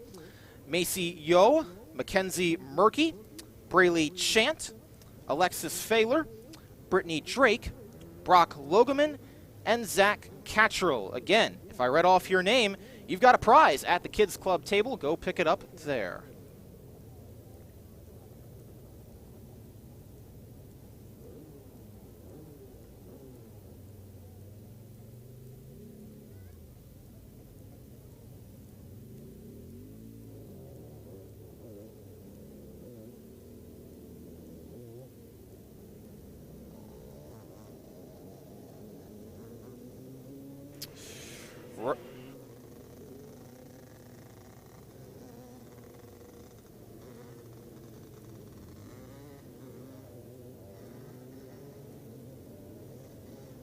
All right, heat number 2 ready to go here. 11 cars in this one.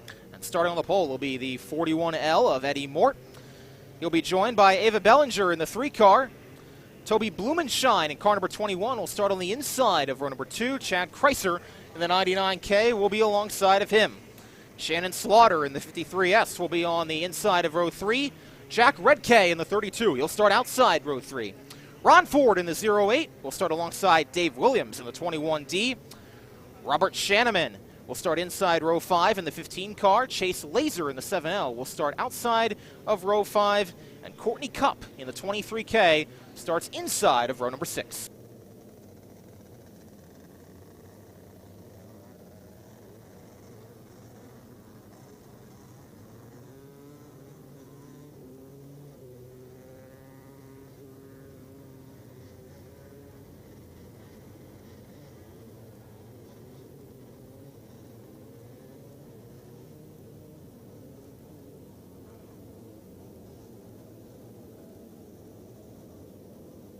So they'll work on finishing getting the lineup set up, and then when they do, we'll get to racing here in the second of 3 heats for the Sportsmen.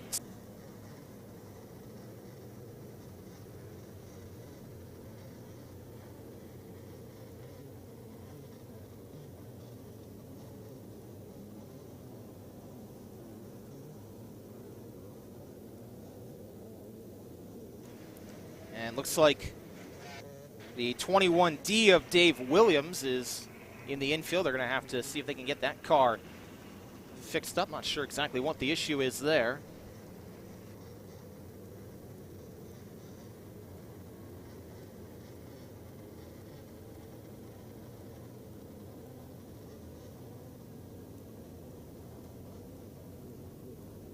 They'll go back to the pit area and try to figure that out and see if they can get him back out for the qualifiers.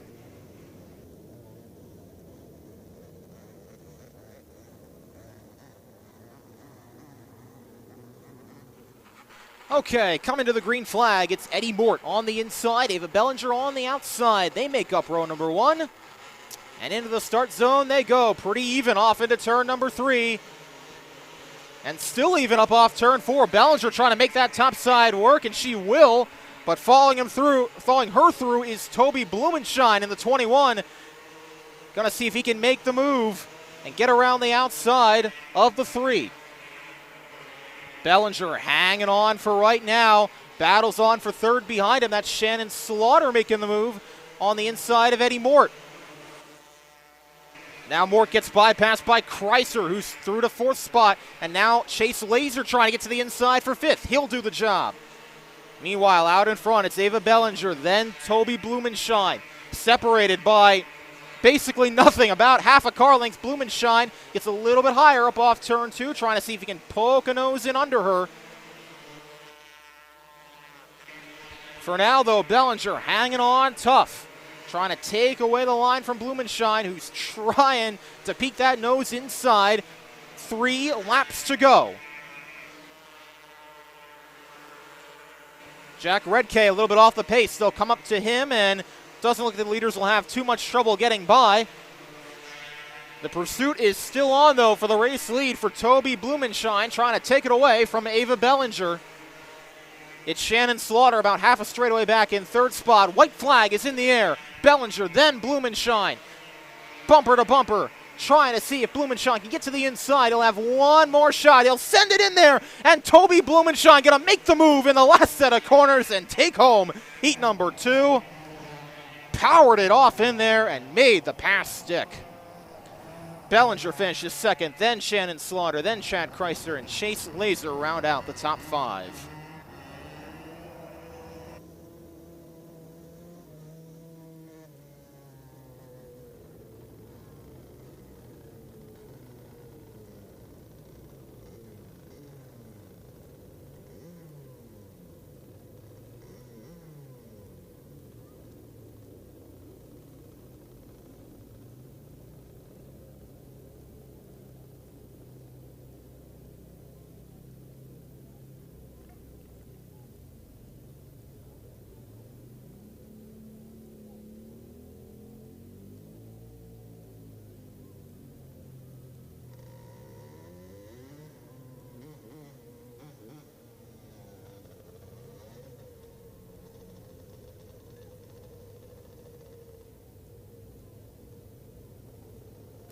All right, so getting ready for the final heat race of the night.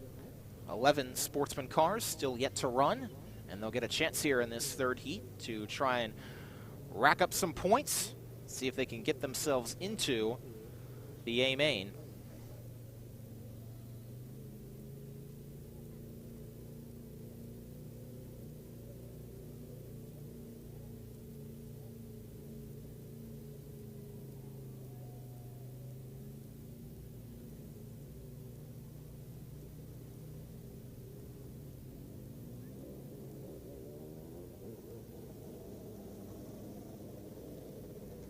So the starting lineup will go as follows. Daniel Vizzali will start on the pole in car number 69. Austin Graby in the 87 will start outside pole in car number 87. Jamie Flickinger will start on the inside of row number 2. Matt Yo will start on the outside of row number 2 in car number 13B. Tyler Martin in the 26B. He'll start inside row 3, and he'll be joined by Max Fosnot in the 19M. Jason Swavely in the 14. He'll start inside of row number 4. Brandon Heist in the 38 will start on the outside. Brett Cronrath will start on the inside of row number 5, driving car number 5. Steve Smith Sr. in the 36S. He'll start on the outside of row 5. And it'll be Mike Kreiser tailing the pack for this final heat race of the evening.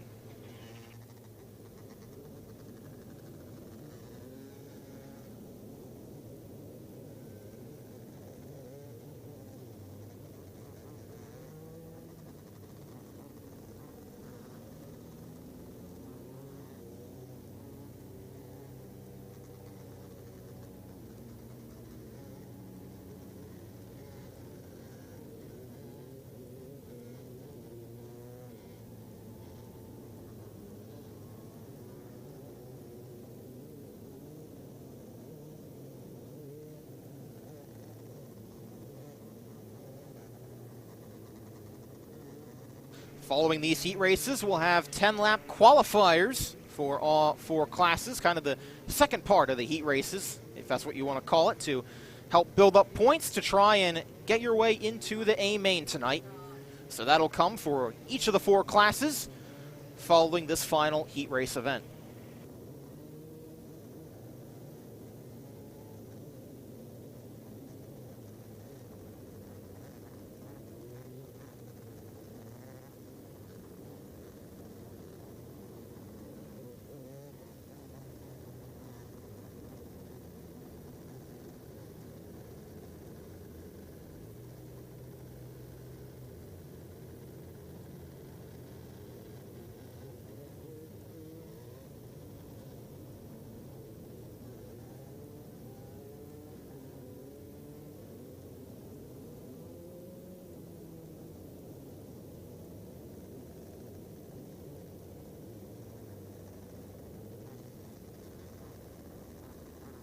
As they work to get all the lineups straightened out here, we'll have to see how it all unfolds. Again, it's Daniel Vasali and Austin Graby on the front row.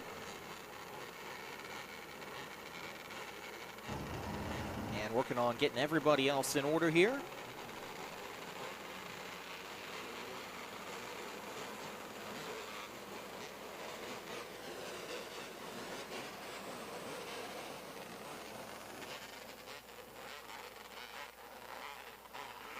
All right, here we go. 1 lap to green, and we'll see how it all unfolds here as Vasali and Graby will lead them down to the green flag, and away we go for the final heat race of the night. And it's Austin Graby to the point off the outside. He'll take the lead entering turn number 1 and shut the door on Vasali. Here comes Jason Swavely up to second already on that initial start, and he'll try to set his sights on car number 87. Battle on for the 4th spot. Car 5, Brett Cronrath to the inside. He takes it away from Matt Yo in the 13. And Jason Swavely trying to run that top line and up there, see if he can make some progress up there.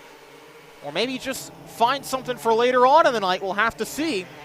But either way, trying to see if he can close the gap on that 87 car, who's out in front by about a second right now.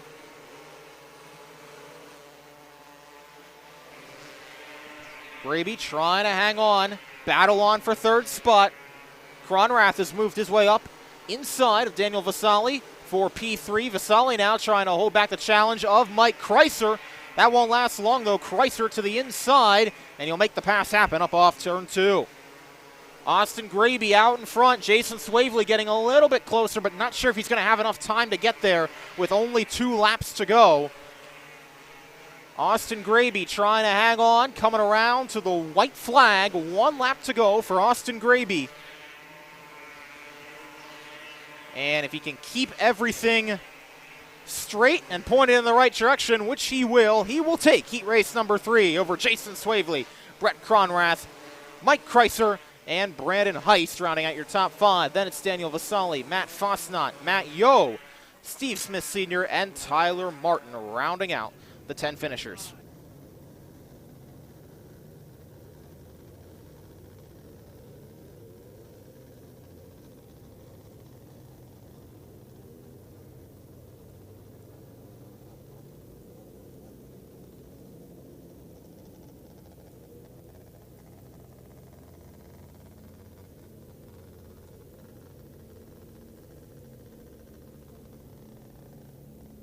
All right, so heat races in the books tonight. Now we'll shift our focus to the qualifiers, where pretty much everybody will re-rack them and try it again and see if they can rack up some more points.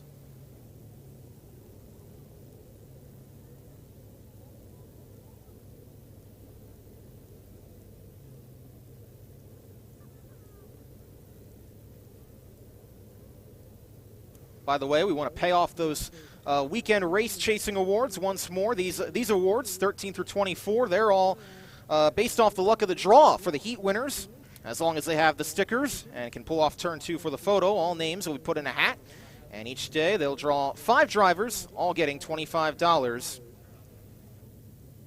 If their name is drawn, award 13 is $25 from the National Racing Network and NRN, $25 from Hanley Livestock Hauling, $25 from Mike Knappenberger Photos, $25 from Clyde Martin Memorial Speedway, as well as $25 from Kim's Creations, $25 from Barry Angstadt, $25 again from the National Racing Network, $25 from Hanley Livestock Hauling,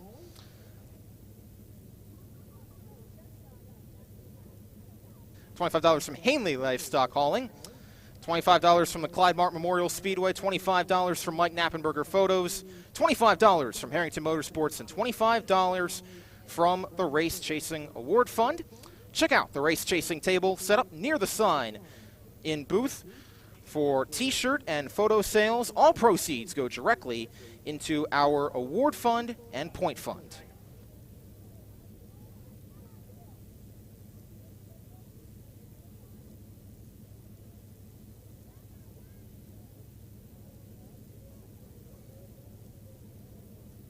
By the way, for those of you who are at the racetrack and will be staying overnight, get up early tomorrow morning from 7 to 10. Not Your Mama's Kitchen will be hosting breakfast over in the concession stands. So get up early and have some good food.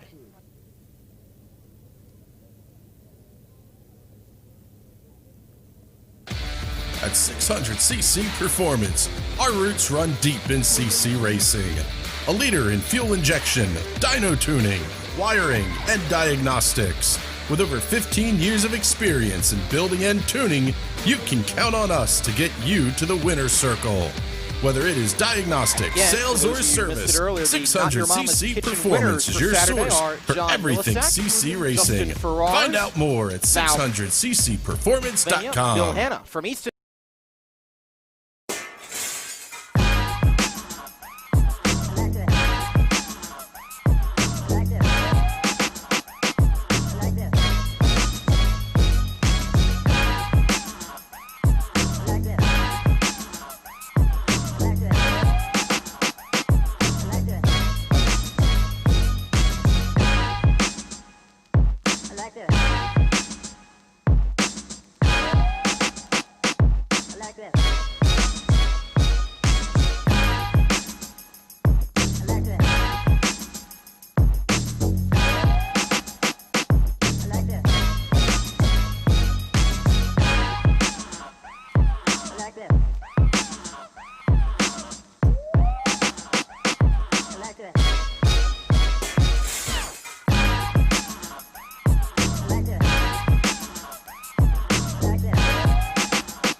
those of you watching on the National Racing Network, NRN, welcome back. And we're ready for the qualifiers tonight from Lanco's Clyde Martin Memorial Speedway, the Bud Springs Service Labor Day Shootout. Today is wing day for all 4 classes, and everybody ready to go. We got the 270 qualifiers getting ready to come up. Here's the lineup for qualifier number 1. Dave Grube will start on the pole in the 00G. Austin Graby will be alongside him in car number 87. Bradley Brown in the 19A will start alongside Mike Kreiser in the 77 on row 2. Alex Swift in the 02. Mike Skias in the 8S. They'll make up row number 3. Chase Walker will start inside row number 4 in car number 96W. Ed Tires in the 16T will start alongside him. Patrick Kern in the 16P will start inside of row number 5. Anthony Yerger in the 5A will start outside. And Nick Skias in the 3S will round out the lineup. Here we go. We'll have one more lap to run here as they work on setting up the lineup.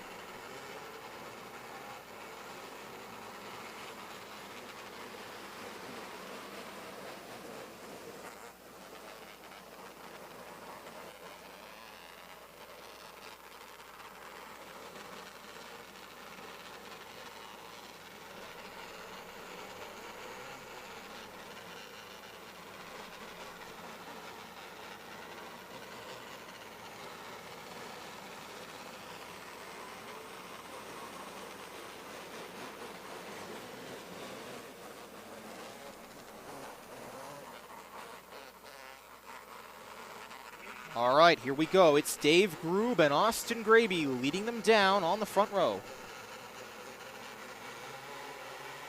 Green flag in the air, away we go, and it's Dave Grube through to the race lead. Can he hold off Austin Graby? Yes, he will, up on the outside, and that'll allow Bradley Brown to come through to second spot.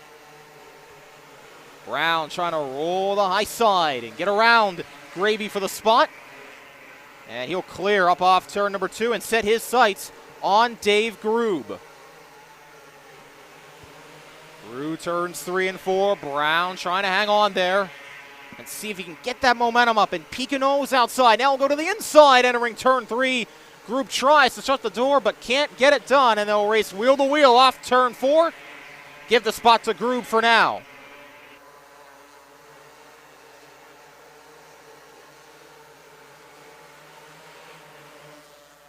4 laps down, 6 laps to go in this first of 4 10-lap qualifiers for the 270s. And Bradley Brown is trying to wear out Dave Grube right now, peeking outside, peeking inside, but not able to make the move happen just yet as they cross under the cross flags. Brown trying to see if he can change up his line a little bit, find a way to just get some daylight on either the outside or the inside of that 00, but Dave Grube doing a great job hanging on, coming to 3 laps to go. Now here comes Brown to the inside. He's got the spot. Can he hang on off turn 2? Yes, he will, but here comes Grube back to the inside. A little bit of contact, but Brown is going to complete the pass up off turn 4. Great racing there through 3 and 4, and now he'll be left to battle for second with Austin Graby, who may have clipped the tires there through 1 and 2. That'll open the door for Alex Swift as they come back to the white flag. It's Bradley Brown out in front by about 4 car lengths, then Dave Grube, then Alex Swift, and coming back to win the first qualifier, give it to Bradley Brown in the 19A. He'll be followed by Dave Grube, then Alex Swift, Austin Graby, Mike Skias round out the top 5, Nick Skias, Patrick Kern, Mike Kreiser, Anthony Yerger, Chase Walker, and Ed Tires. Those are your 11 finishers in order for that first qualifier.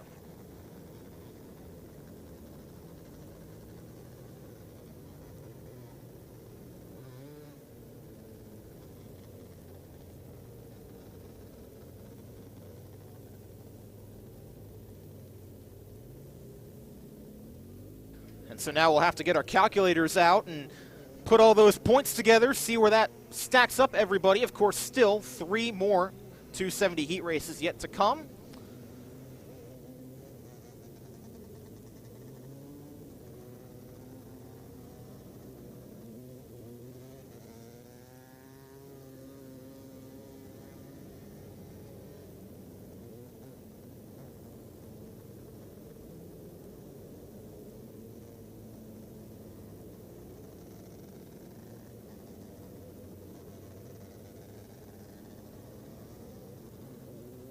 And remember, it's the top 20 of these 43 cars in total in points that advance straight on to the A main. Here's your lineup for qualifier number 2. Christy Swigert in the 34 will meet up with Andrew Dietrich on the front row in car number 88. Charles Hellinger in the 13S will start inside of row 2. Dave Williams in the 21D will start alongside him. Brent Shearer in the 12 will start inside row 3 with Jason Swavely alongside him in car number 92. James Cubbage in the 71M and Charles Chance in the 0. That's row number 4 for you. Row number 5 goes like this. Brittany Zeller in the B8, Richie Hartman in the 39, and Luke Fogg in the 19X will round out the lineup starting in 11th.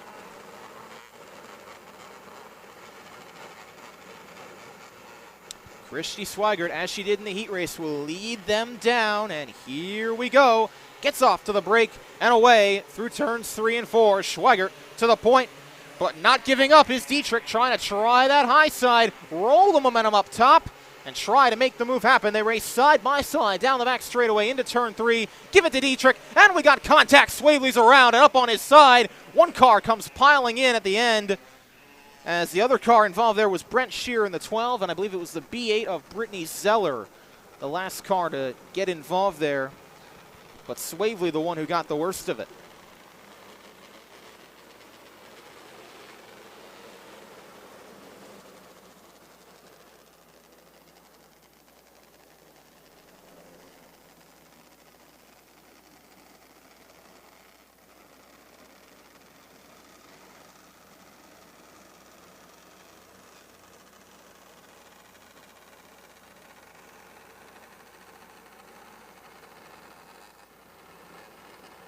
So they get Swavely's car back right side up, and we'll see if he's able to continue. Same goes for the other 2 cars that were involved in that, Brent Shearer and Brittany Zeller. We'll see if they can continue on as well.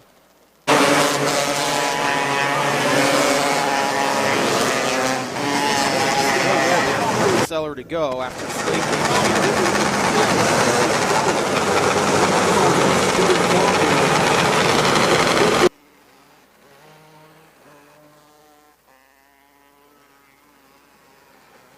They've gotten Shear and Zeller back going, and we'll see if they can get Jason Swavely's car back in the right direction now. Looks like they're going to try to get him.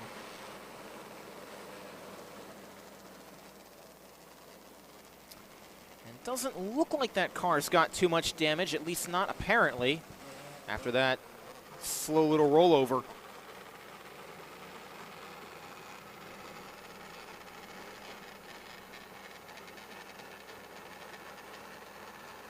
So it'll be Andrew Dietrich out in front, Christy Swigert in second, then the 13S of Charles Hellinger in third. Dave Williams and James Cubbage will round out the top 5 for this restart.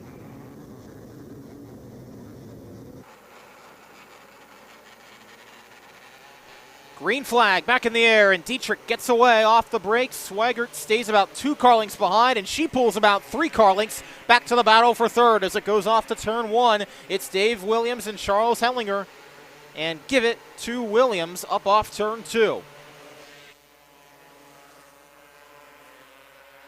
Dietrich pulls out by about 5 or 6 car lengths now over Swigert. Swigert's going to have to worry about Dave Williams here in a sec as he runs the middle line, trying to work that momentum along the outside. We got a caution as one car is slowing in turns 1 and 2. That's the 12 of Brent Shear.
So they'll work to get everybody back in order here, and when they do, it'll be Andrew Dietrich, followed by Christy Swigert, then Dave Williams. And Charles Hellinger will restart in 4th with Richie Hartman in 5th.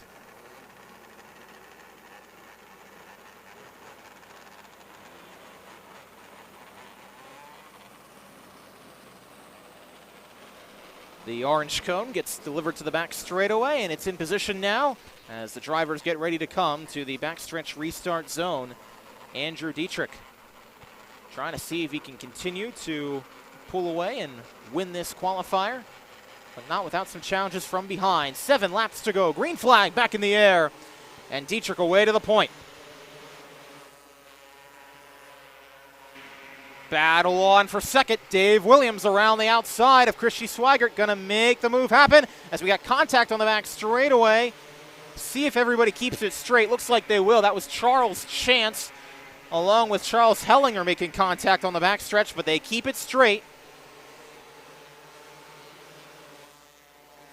Coming back to halfway. 5 down, 5 to go. Battle on for 4th spot as there's contact between Swigert and Swavely. And that allows the 19X of Luke Fogg to get through, get 2 spots, and get up to 4th position. Swavely now gets a spot on Swigert, but that only nets him now the 5th position on the track. 3 laps to go. Andrew Dietrich leads by about 1.25 seconds over Dave Williams. Then it's Richie Hartman back in 3rd, trying to see if he can close the gap on Williams. Swavely again gets loose through 3 and 4, trying to make the move happen on Luke Fogg, and that might have been his last opportunity. We'll see if he can get back to him with 1 lap to go. Andrew Dietrich takes the white flag. Richie Hartman trying to heat up Dave Williams for 2nd. We'll see if he can get there. Then it's Luke Fogg and Jason Swavely behind, but they're all behind Andrew Dietrich, who comes to the flag to win the qualifier. Williams finishes 2nd, then Hartman, then Fogg, then Swavely, Christy Swigert, James Cubbage, Charles Hellinger, Charles Chance, and Brittany Zeller, your top 10.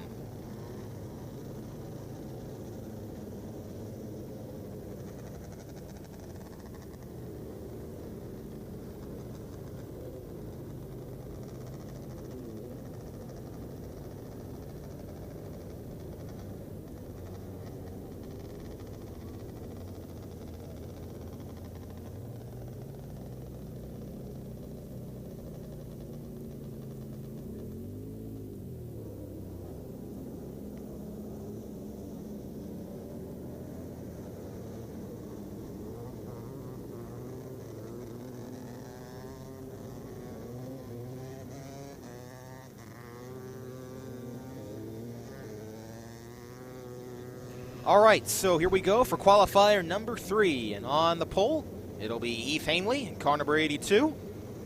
Mackenzie Hickson will start alongside him in the 65H. Lee Reinhardt in car 4R will start inside row 2. And Tajay Adams will start outside of row number 2. Pat Beeler will start inside row 3. Mike Rutherford in car number 5K will start outside of row 3. Jonathan John on the inside of row 4 in car number 72, and Jonah Meck will start alongside him on the outside of row 4. It's Olivia Hallworth and Tom Landwer on row number 5, inside and outside respectively, and Donald Bushell in car number 05 rounds out the lineup. He'll start in row number 6.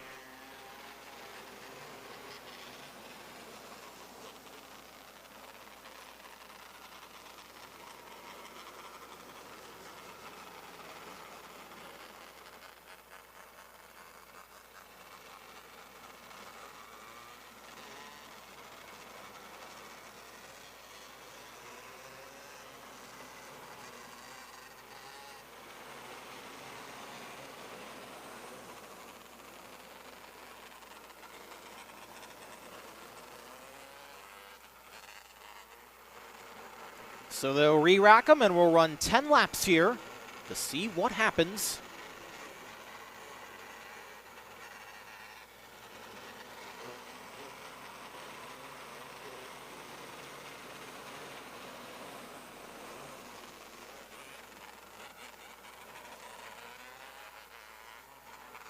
All right, coming to the green flag this time. It'll be Heath Hanley on the pole. Mackenzie Hickson alongside. And to the green flag, here we go as they enter off into turn number 3. Hanley through to the point. Lee Reinhardt through to second. Ripping the top side is Mike Rutherford. He's all the way up to third after that big move on the outside through the middle of 1 and 2. Tajay Adams goes outside 3 wide to try and make a move happen and get through to the 5th spot. But out in front, behind all that, or in front of all that chaos, it's Heath Hanley, then Lee Reinhardt. Mike Rutherford coming like a rocket shot out of a cannon right now. And Pat Beeler, who won the opening heat, trying to see if he can make his way up from the 4th position. 4 cars, all pretty well nose to tail here. Hanley pulled out by a few car lengths, and there's a few car lengths separating each of them, but it's not very much. As they come down the front straightaway, 6 laps to go in this qualifier. Rutherford trying to see if he can set up Reinhardt for a pass. Hanley runs a little bit higher through the center of 3 and 4. Let's see if that pays off for him. Able to keep a pretty steady advantage right now over Lee Reinhardt. With a equally steady margin, back to Mike Rutherford in 3rd.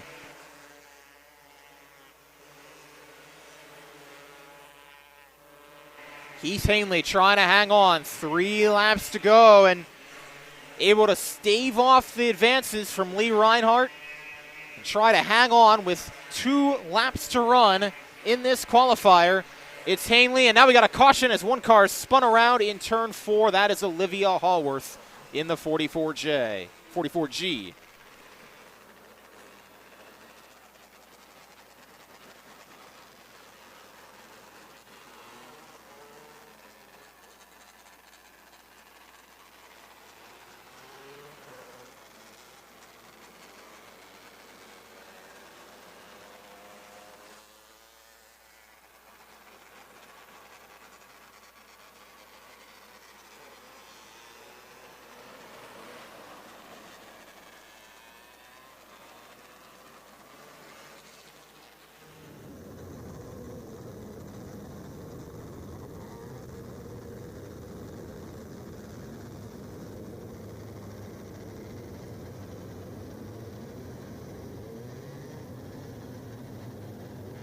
So 2 laps to run here, and it's Heath Hanley out in front. Front 3 cars seem pretty even there over that run. Now that they're all bunched up, let's see. Will that lead to anything? Mike Rutherford already trying to test out that high line up there. He ripped the top on the opening restart. What happens this time? Green flag back in the air. 2 laps to go for Heath Hanley.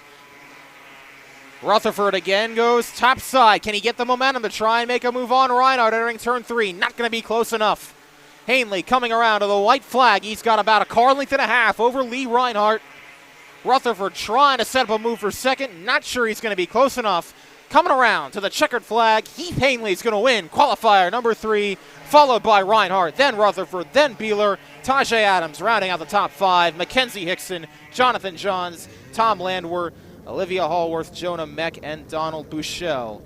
That is your finishing order for qualifier number 3.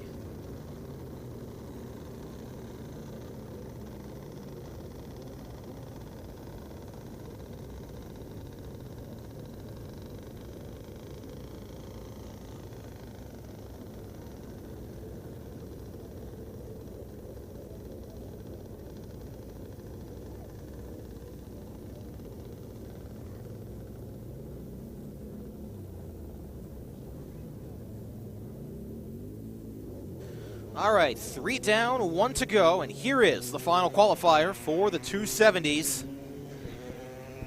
And the lineup is going to go something, well, exactly like this. Dan Lane Jr. will start on the pole in car number 29J. The 20 of Corey Schmuck Jr. He'll start alongside him on the outside pole. TJ Grieve in the 52T. He'll start inside of row 2. Tommy Rink in the 11R. He'll start outside row 2. Billy Logeman in the 74 and the 3 of Pete Skias. They'll make up row number 3.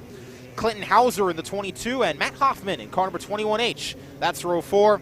Gracie Hickson in the 56X and Nate Gibble in the 8Z. make up your 10 starters for this fourth and final qualifier.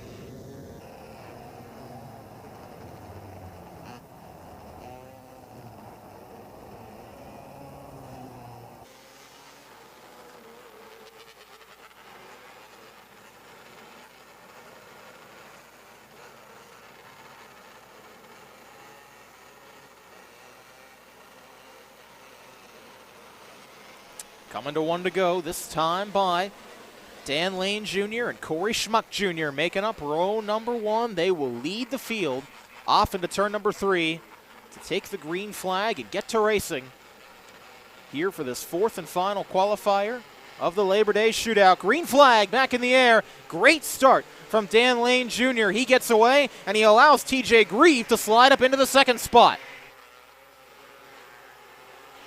Then it's Schmuck, Logeman, and Rink rounding out your top 5. Logeman to the inside of Schmuck. Schmuck got a little bit high up off turn 4, and that allowed Logeman to pass on through easily. Pete Skias looking to the inside of Tommy Rink for the position, and looks like he'll get the job done coming up off turn 4. He's through to the top 5.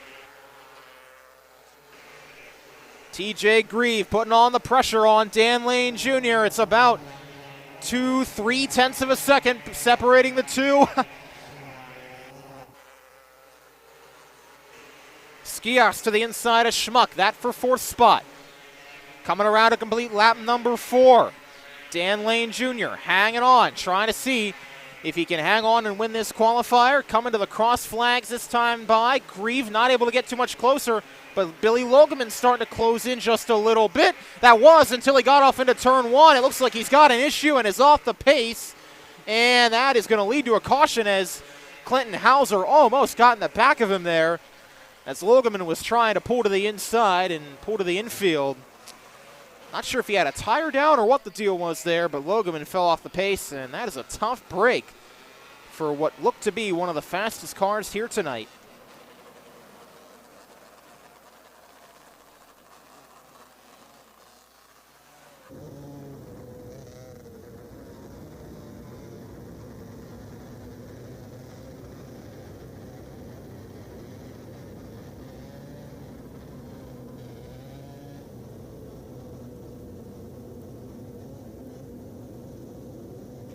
Halfway down, halfway home. 5 laps in the books and 5 laps to go. Dan Lane Jr. out in front. He'll be followed by TJ Grieve and then Pete Skias as they come into the start zone. Green flag back in the air, and away we go. Lane trying to see if he can hang on to the position over Grieve. Skias trying to look inside, peek his nose inside that left rear tire, and we've got a caution as Clinton Hauser is around in the middle of turn 1 and 2.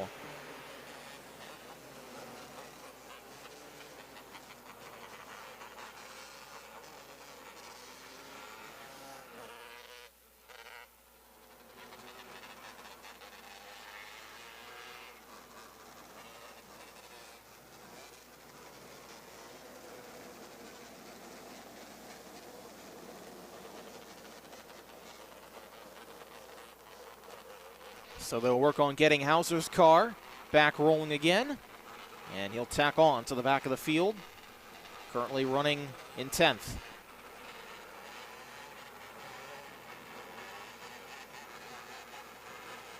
And with the lineup all good, they'll come back and see the green flag next time by here. Again, 5 laps down, 5 laps to go in this final qualifier as drivers try to lock themselves into tonight's main event.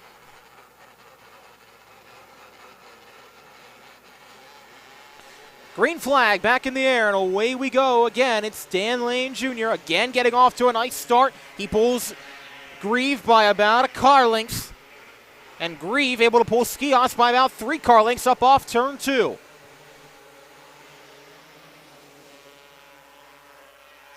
Under the flag stand, 4 laps to go. Grieve might have gotten up on one of those tractor tires there and going to lose some ground up off turn 2.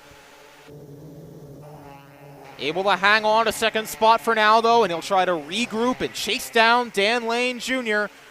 Coming to 2 laps to go. Twin sticks, here we go. Can anybody catch the 29? Everybody pretty evenly spread all throughout the field. No side-by-side battles going on in this one. 1 lap to go for Dan Lane Jr.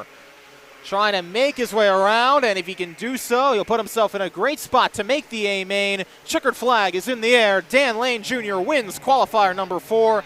TJ Grieve, Pete Skias, Corey Schmuck Jr., and Tommy Rink round out your top 5. Nate Gibble, Matt Hoffman, Gracie Hickson, and Clinton Hauser round out the 9 finishers.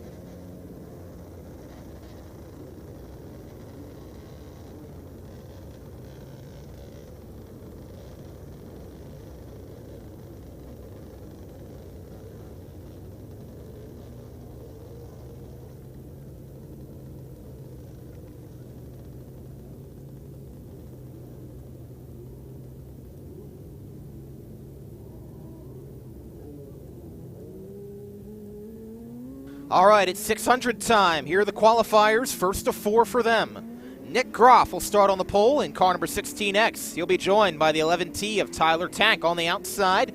Holden Ekman in the 11H, that bright green and black car, start on the inside of row 2. And TJ Grieve will start on the outside of row number 2 in car 24T. Nick Skias in the 88 and Heath Hanley in the 5. They make up row number 3. Cody West in the 117 and Cassidy Michael in the 3K. That's row number 4 for you. Billy Cook and Tyler Ulrich make up row number 5, cars 66 and 42U respectively. And Jim Radney will round out the lineup in car number 95.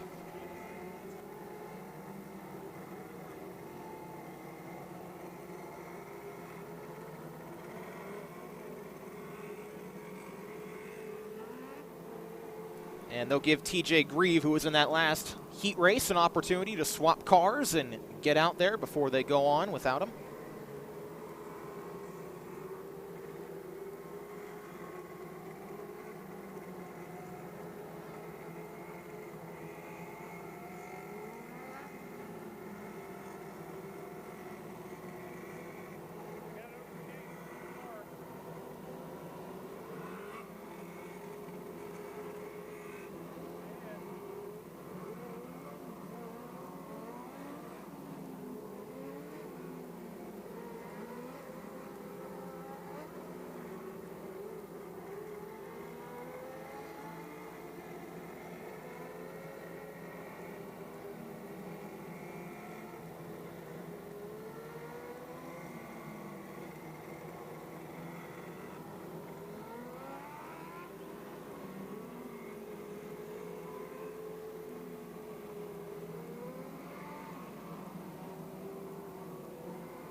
So we'll wait and see for Grieve to get out on the track, and then when he does, we'll turn him loose for these 10 laps.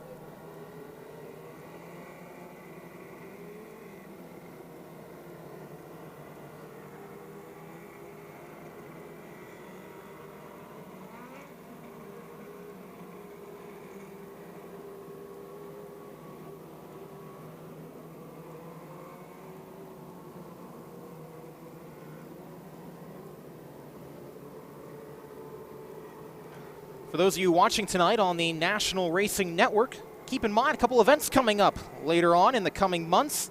A pay-per-view of Linda Speedway's 31st Annual National Open. That'll be coming next month in October. And the following month in November, check out Airport Speedway in Newcastle, Delaware for the 100-lap Battle at the Bullring. Again, that'll be coming in November.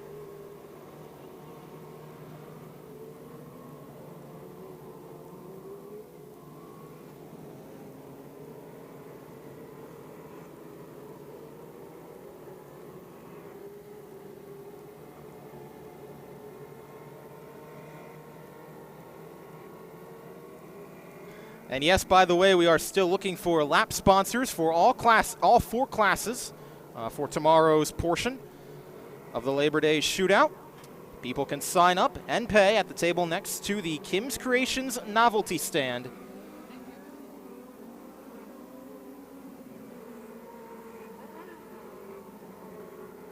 All right, TJ Grieve has joined the field, and now we're ready to go. 11 cars for the first Wing 600 qualifier. Green flag is in the air, and away we go. Nick Groff off to the point, entering turn 3.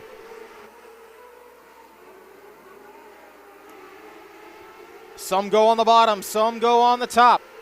Grieve trying to make the move happen on the top side, following behind Tyler Tank.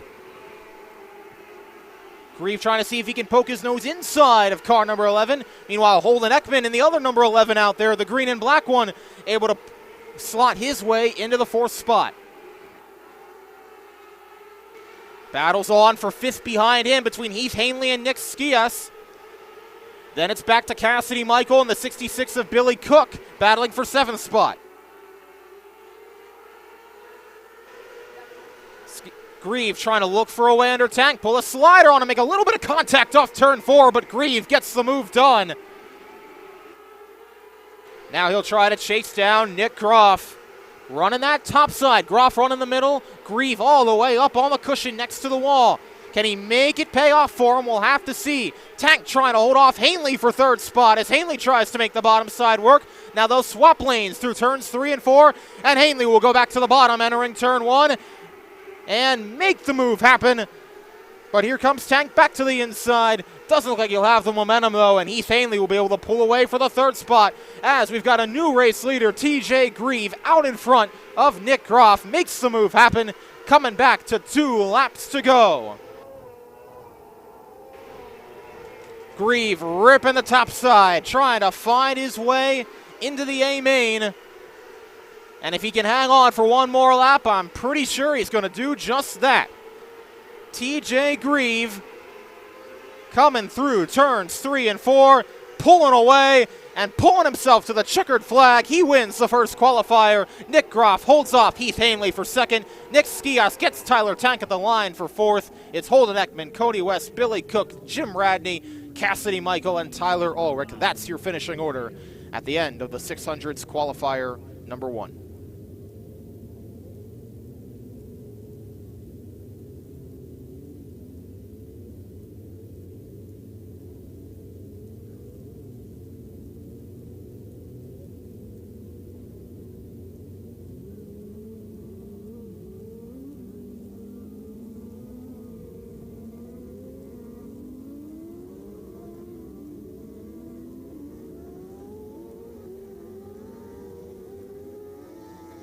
All right, ready for qualifier number 2. And it'll be 2 number 11 cars on the front row. The 11Z of Zach Light. Can't miss that car out here tonight.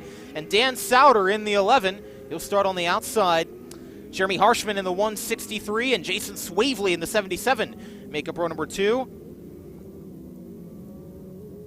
Chris Pansner in the 15P and Eddie Strada in the 2 make up row number 3. Cameron Bellinger and Pat Kelly in row number 4. Johnny Smith in the 4S and the 1J of Gary Bazowski make up row number 5.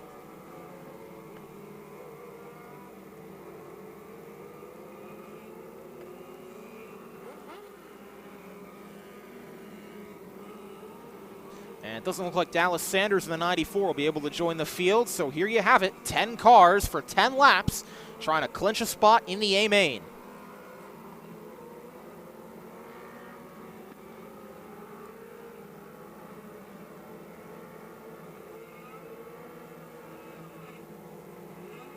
Slowly down to the start zone, and away they go. Zach Light steps on the loud pedal and takes that neon car to the front off turn 4 in front of Dan Souter, who now cuts to the bottom side, trying to make the move happen.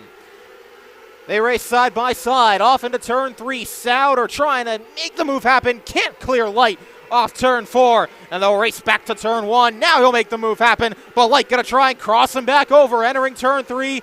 And for the time being, wheel to wheel. How in the world did they stay off each other there? Great racing off turn 4 and give the spot to Dan Souter. Now, here comes Swavely to the inside. He'll try to slide up on Light, and he'll make the job happen off turn 4. Here comes Light back to turn 1, trying to make the pass. He's got it, but here comes Swavely saying, I'll come right back at you, and Zach Light says, all right, I can play that game too. Side by side off turn 4, and give it to Swavely for the time being. Looks like he'll hold him off up off turn 2. All that racing has allowed Dan Souter to pull away by about a second over those second and third place cars. Battle further back in the field. Patrick Kelly in the 00 and the 35 of Cameron Bellinger. That back for around 8th spot, but out in front it's all Dan Souter in the 11, ripping the top side. This top has really come in as the night's gone along. You can see it now. Top seems to be the preferred way around. Bellinger tried to pull a slide job on Kelly, and that did not work at all. They keep it straight and keep it going somehow, as Souter's going to come around and take the white flag. 1 lap to go. Jason Swavely in second, but not close enough to provide a charge. And coming off turn number 4, Dan Souter will win qualifier number 2, followed by Jason Swavely, then Zach Light, then Chris Pansner, then Jeremy Harshman, John Smith, Eddie Strada, Cameron Bellinger, Patrick Kelly, and Gary Bazowski round out your top 10.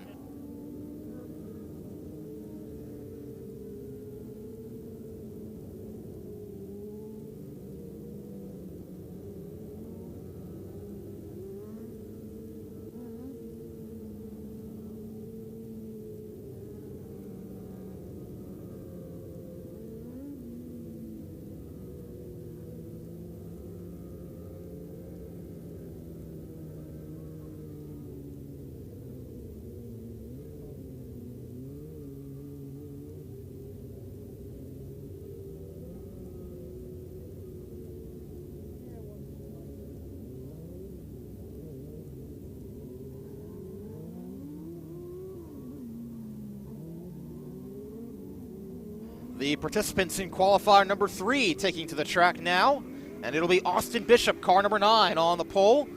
Alongside of him will be Brent Ely in car number 17. Mike Rutherford in the 2S will make up row 2 with Zach Beeler in the 44. Brian Kramer in the 71 alongside the 7B of Mitchell Bard. Kyler Heine will make up row number 4 alongside of AJ Van Hart. And Joe Austin and Brent Shear, car 72A and 3Z, they'll bring up the back of the field.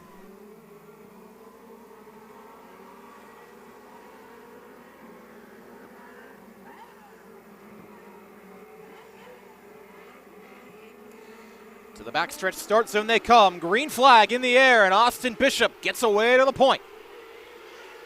They race side by side for third spot. Rutherford and Beeler as they fan out, entering turn number 1. But it's Austin Bishop getting away to the race lead. They go 3 lanes through the middle of 3 and 4, and the battle continues to rage on among the top 4.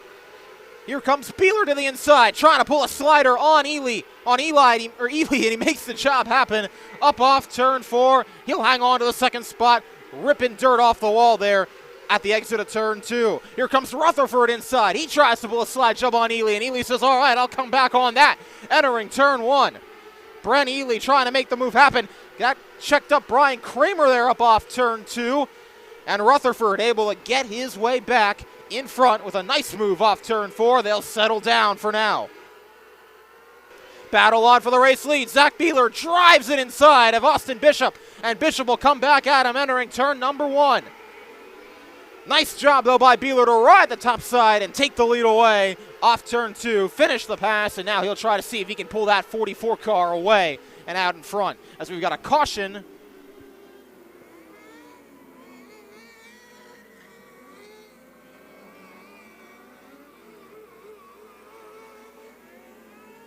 And that'll allow everybody to catch their breaths a little bit here with 5 laps down and 5 laps to go in this third qualifier.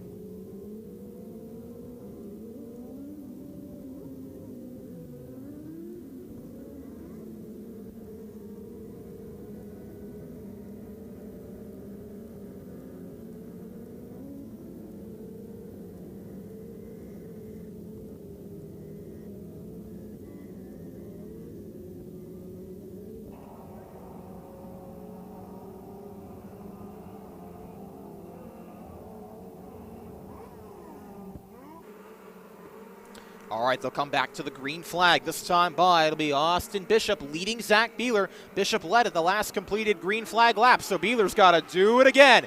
And he's going to have a shot to do it right off the restart. He makes the move through turns 3 and 4, and now Bishop will try to counterattack entering turn 1, but give it to Beeler up off turn 2. Bishop will now come under attack from Mike Rutherford. Rutherford makes the move inside, and he'll clear up off turn number 4. Everybody ripping the top side, and got one car stopped up in 3 and 4. That is Joe Austin in the 72A, and that'll bring us back under caution.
All right, coming back to the green flag, it'll be Zach Beeler in front of Mike Rutherford.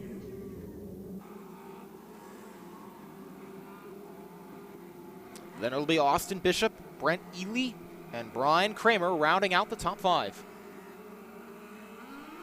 Green flag in the air. Zach Beeler stands on the gas pedal as we've got contact in the back of the field. The 22K of Kyler Heine got a little tangled up there, but everyone keeps it straight. Beeler out to the point. Can Rutherford try to close in? 3 laps to go. And a caution out as that 22 of Heine, who made contact on the start there, the restart, has come to a stop up in the middle of turns 3 and 4.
They'll tow the 22 of Kyler Heine to the infield, and here we go. Green flag in the air. Beeler again breaks away to the point. The battle raging on for 5th spot between Mitchell Bard and Brian Kramer. Bard going to try and use the low side, maybe a little cleaner down there, but Kramer's going to have more momentum up off turn 4. And it looks like he'll complete the pass coming up off turn number 2. Coming to the white flag, Zach Beeler out in front by about 2 car lengths over Mike Rutherford. Rutherford trying to mount an attack, but not sure he's going to be close enough. He's going to try to run to the bottom, but he won't have the momentum, and Zach Beeler wins qualifier number 3. Austin Bishop hangs on for 3rd over Brent Ely, Brian Kramer, Brent Shear, Mitchell Bard, and A.J. Van Hart.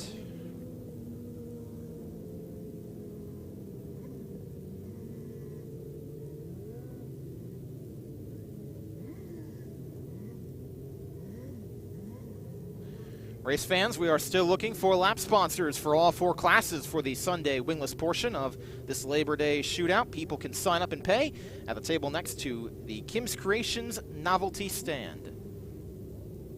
Ready to go for qualifier number 4 here for the 600s. And it'll be that guy, Max McLaughlin, on the pole in the 163S. Chris Gerhardt in car number 51 will start alongside of him. Bradley Brown in the 23, back for the first time in several weeks after a neck injury. He's had a good night so far tonight. And Mike Austin in the 14A, he starts outside row 2. Nash Ely in the 22 will start inside row 3. And that black and orange number 3 of Jesse Maurer will start outside row number 3.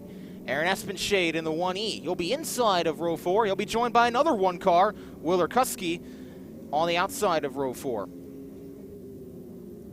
Justin Savingli in the 8E and the 75K of Jared Kunkel make up your 10 starters for this 4th and final Winged 600 qualifier.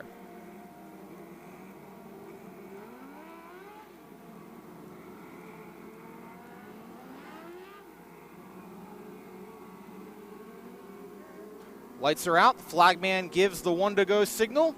And the field is now in the hands of Max McLaughlin and Chris Gerhardt. They will lead us down to start this final qualifier for the 600s. Green flag, and McLaughlin stands on the loud pedal, and away we go.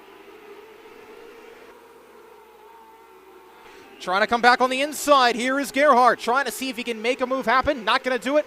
Up off turn 2. The battles rage on further behind him. Aaron Espenshade trying to make something happen on the bottom side. He's up to 5th spot. Nash Ely looks inside of Bradley Brown, but Brown shuts the door. Jesse Maurer trying to work the bottom side, see if he can get something going down there, but can't find a hole to slot into as Espenshade got up in the wall, up off turn 2, and that led to a chain reaction that sent Mike Austin into the 75K of Jared Kunkel and around, and that brings out the caution for the first time in this final qualifier.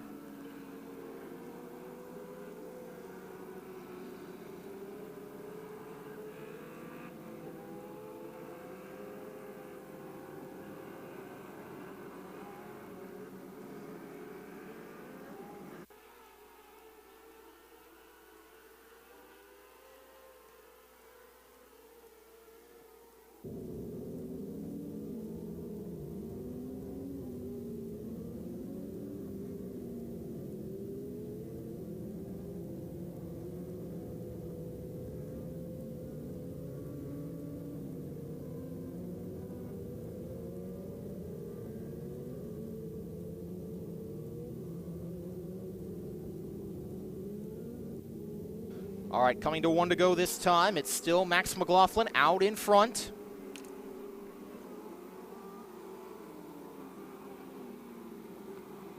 He'll be followed by Chris Gerhardt, Bradley Brown, Nash Ely, and Aaron Espenshade. Coming back to the start zone. Green flag waves, and Max McLaughlin stands on it. Coming around to the green flag. 2 laps in the books, 8 laps to go. Ely cuts inside of Bradley Brown for the spot. He gets through to 3rd. Jesse Maurer trying the bottom side on the 14A of Mike Austin. He gets the spot done there. Brown trying to challenge back on Ely. That's going to open up the door for Espenshade to try and make a move on the bottom. 3-car battle for the 3rd spot. Ely hangs on to it for now. Brown in 4th, Espenshade in 5th. They'll stay that way for the time being. It's Max McLaughlin in the 163S, ripping the top side. He's got about half the back straightaway over Chris Gerhardt in the 51. Justin Savingli pulls to the infield in the 7E car, but we stay green. And that's the best thing Max McLaughlin could hope for. He's now got about the entire front straightaway over the 51 of Gerhardt. Battle is on for the 4th spot. Espenshade and Brown fighting for that position, but out in front, it's all McLaughlin with 2 laps to go. Max McLaughlin trying to ride that cushion. Don't overdo it now. Back to the white flag. 1 lap to go. And Max McLaughlin will come off turn 4 and cruise to the win in qualifier number 4. It'll be followed by Chris Gerhardt, then Nash Ely, then Bradley Brown, then Aaron Espenshade, as the one car of William Urkusti got up into the wall and then comes across the line.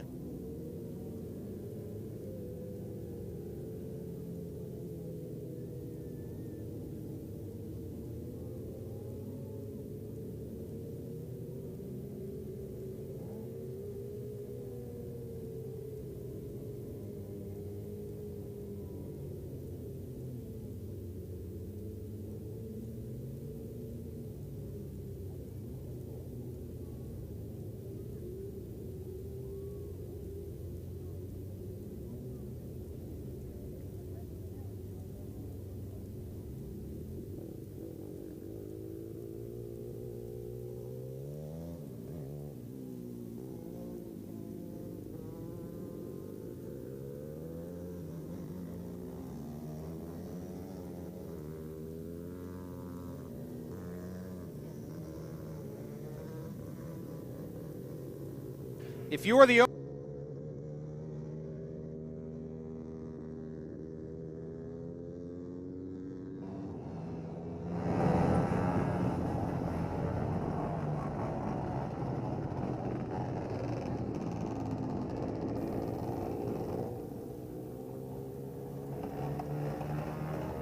And in the meantime, here's the first qualifier for the 125 four-strokes.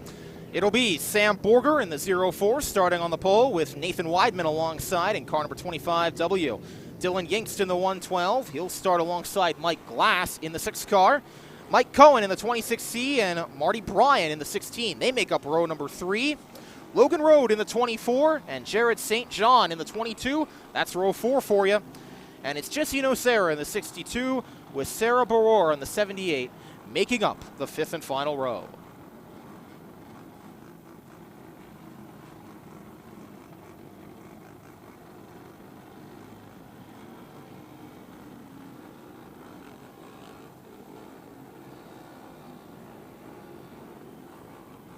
They'll come around to the green flag this time. Sam Borger out in front. Nathan Weidman will start alongside of him, and they will lead us down to the backstretch restart zone. Here we go. 10 cars in the first qualifier. We're underway with the 125s.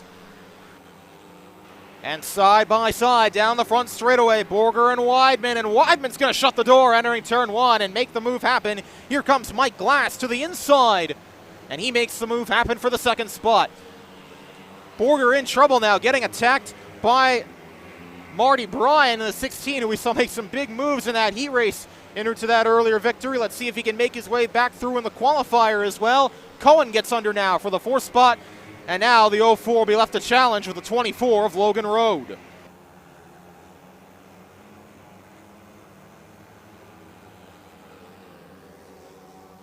It's Nathan Weidman by about half a second over Mike Glass in the 6th. Then about another second or so, back to Marty Bryan in car number 16. As they come across, taking 4 laps down this time, 6 laps to go. Everybody pretty evenly spaced for the time being. Jared St. John got a little bit out of shape off turn 2, and that's going to cost him a spot to Jesse Nocera, but hangs onto it, and we stay green. Weidman able to pull a little bit of an advantage, but we got a caution as now Jared St. John is going around in turn 2. That'll put us under the yellow flag for the first time in these 125 qualifiers.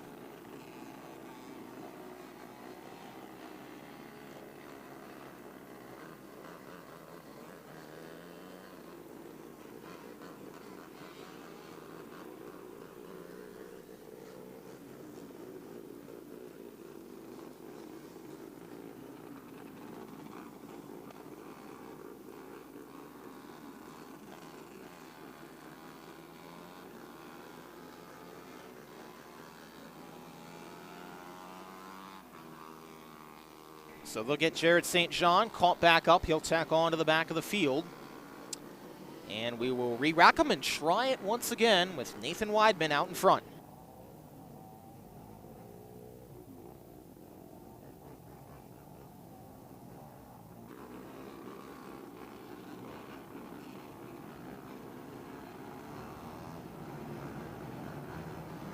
To the restart zone we come. Green flag is in the air, and Weidman gets away off the break. Glass able to stay with him, though. Entering off into turn 1. It's about a car length separating the two through turns 1 and 2.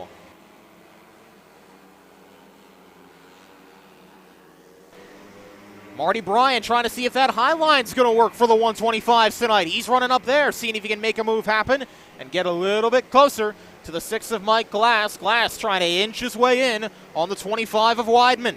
3 laps to go.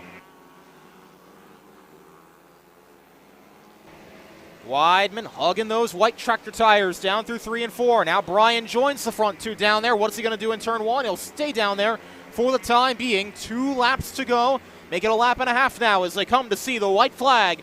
And Nate Weidman will take it first, followed by Mike Glass, then Marty Bryan, then Michael Cohen, then Sam Borger, your top 5. Nate Weidman took the lead off the initial start and did not relinquish it as he wins the qualifier number 1 for the 125 4 strokes, followed by Mike Glass, then Marty Bryan, Michael Cohen, Sam Borger, Logan Rowe, Jesse Nocera, Dylan Yink, Sarah Boyer, and Jared St. John, your 10 finishers.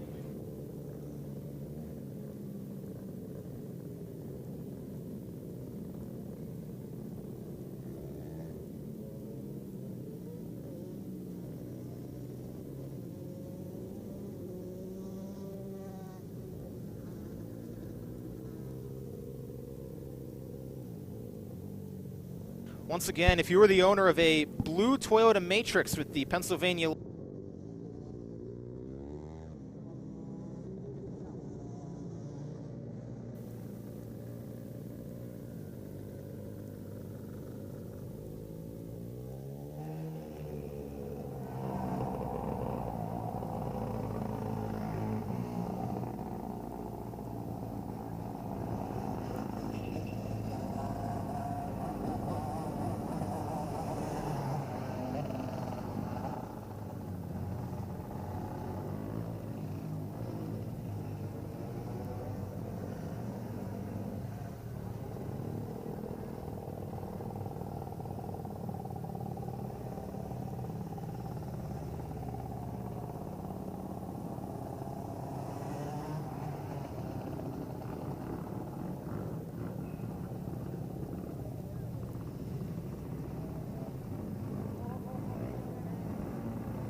All right, qualifier number 2 ready to take the track, and here's how that will line up for the 125s.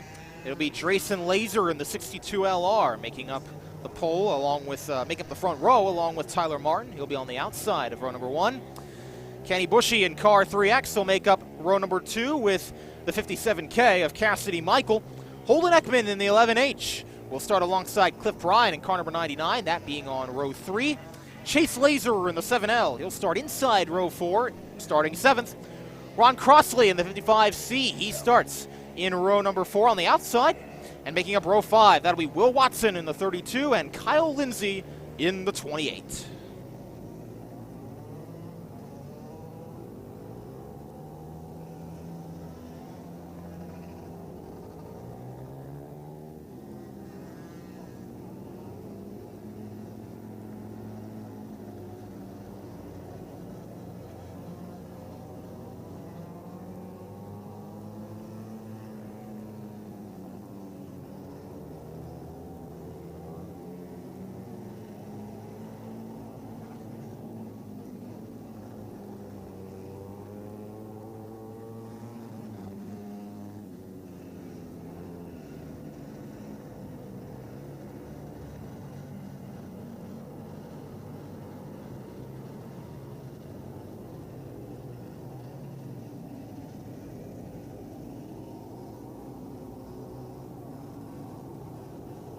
All right, coming to the green flag, this time by Drayson Laser, along with Tyler Martin, making up row number 1. They will lead us down to the start zone on the back straightaway. And into the zone we go. Green flag in the air. A couple cars get together near the back, but everybody keeps it straight. And up off turn 4, it's Tyler Martin breaking away to the point from the outside pole.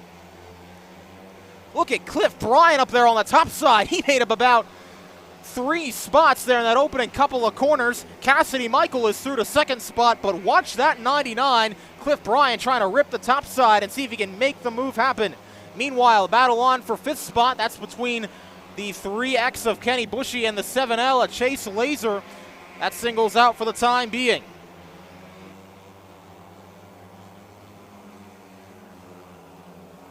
Bryan trying to stay on the high side, put the pressure on Cassidy Michael for that second position. But for right now, Michael says, nothing doing. And able to shut the door. Tyler Martin's pulled out to about a half-second lead over Michael, with Bryan right in her tire tracks. Now here comes Bryan diving to the inside and is going to be able to make the move happen on Michael as they enter off into turn 3. Michael going to try and come back at him coming off turn 4, but give the spot to Cliff Bryan Jr. Now he'll try to chase down the leader, Tyler Martin, coming to 4 laps to go, and it didn't take him long. He is there on the back bumper of car number 26, trying to see if he can peek a nose inside just like he did to Michael a few laps back. Bryan trying to hug the bottom, get a nose inside, and he's done just that. He's got to the inside, and he's going to make the move happen up off turn 2. Cliff Bryan Jr. from 6th to the lead. He's out in front of this qualifier with 2 laps to go.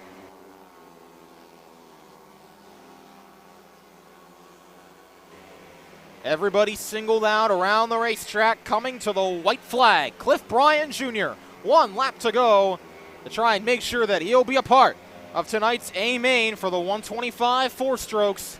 As he comes to the checkered flag, he'll do just that. Tyler Martin will finish in 2nd. Cassidy Michael will finish 3rd. Then it's Holden Ekman, Kenny Bushy, Chase Laser, Ron Crossley, Will Watson, and Kyle Lindsay, along with Drayson Laser then rounding out the top 10.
All right, 3rd and final qualifier for the 125s goes like this. Shane Davis will start on the pole with Austin Graby alongside of him on the outside of row number 1. Brandon Shear in car number 29. He'll make up the inside of row 2, along with Matt Fernsler in the 19. Starts outside of the 2nd row. The 3H of Zach Hollinger will start inside of row number 3. And Justin Harrington in the 76 starts on the outside. Zach Young in the 3Y and Ron Young in the 18. They'll share row 4 together. And Dominic Foster in the 30, along with Riley Simmons in the 44. They will round out the lineup for this 3rd and final 125 4-stroke qualifier.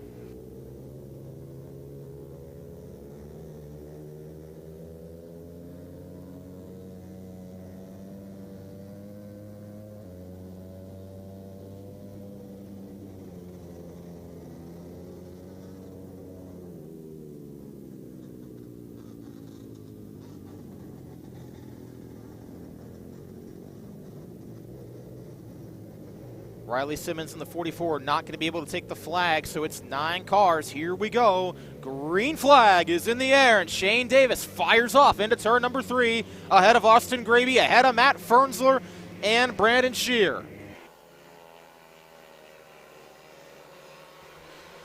Justin Harrington trying to slice his way through the pack. Tried to have a look on Matt Fernsler for third there entering turn 3. Couldn't get it done. Instead, he'll wait till turn 1, but Fernsler shuts the door. And now they'll race nearly side by side off turn 2. Fernsler again shuts the door a little bit more leniently that time and will hold the position. Now here comes Harrington to the inside, and this time he'll make the move on Fernsler. Fernsler going to try and cross him back under, though, but won't get the job done.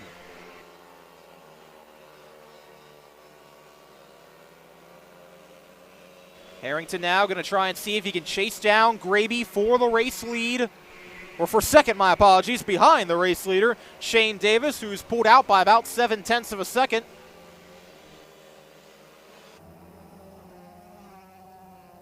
It's Davis, then Graby, then Harrington, then Fernsler, then Shear, your top 5. Zach Hollinger trying to put the pressure on car number 29 for that 5th spot. 4 laps to go, and Austin Graby closing the gap on Shane Davis. We'll see if he can get there. Coming to 3 laps to go this time by. Graby closed in by another 1/10 of a second that lap. We'll see. Will he be able to get there? They'll come past the Twin Sticks this time by. 2 laps to go, and Graby is there. He's on the back bumper of Shane Davis. It's under 2/10 now. Loses a little bit of ground through the center of 1 and 2, though. That might allow Davis to scamper away. Coming back to the white flag, Shane Davis crosses under first. Then it's Austin Graby. Then it's Justin Harrington. And it looks like that's how things are going to stay as they come through turns 3 and 4. Shane Davis takes home the 3rd and final qualifier for the 125s. Austin Graby second, then Justin Harrington, then Matt Fernsler, Brandon Shear, Zach Hollinger, Zachary Young, Dominic Foster, and Ron Young round out the lineup.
Reminder to the race fans, after our Sportsman Qualifiers, we will have a little bit of an intermission, and then we will head into the B mains for all 4 classes tonight, followed, of course, by the 30-lap main events.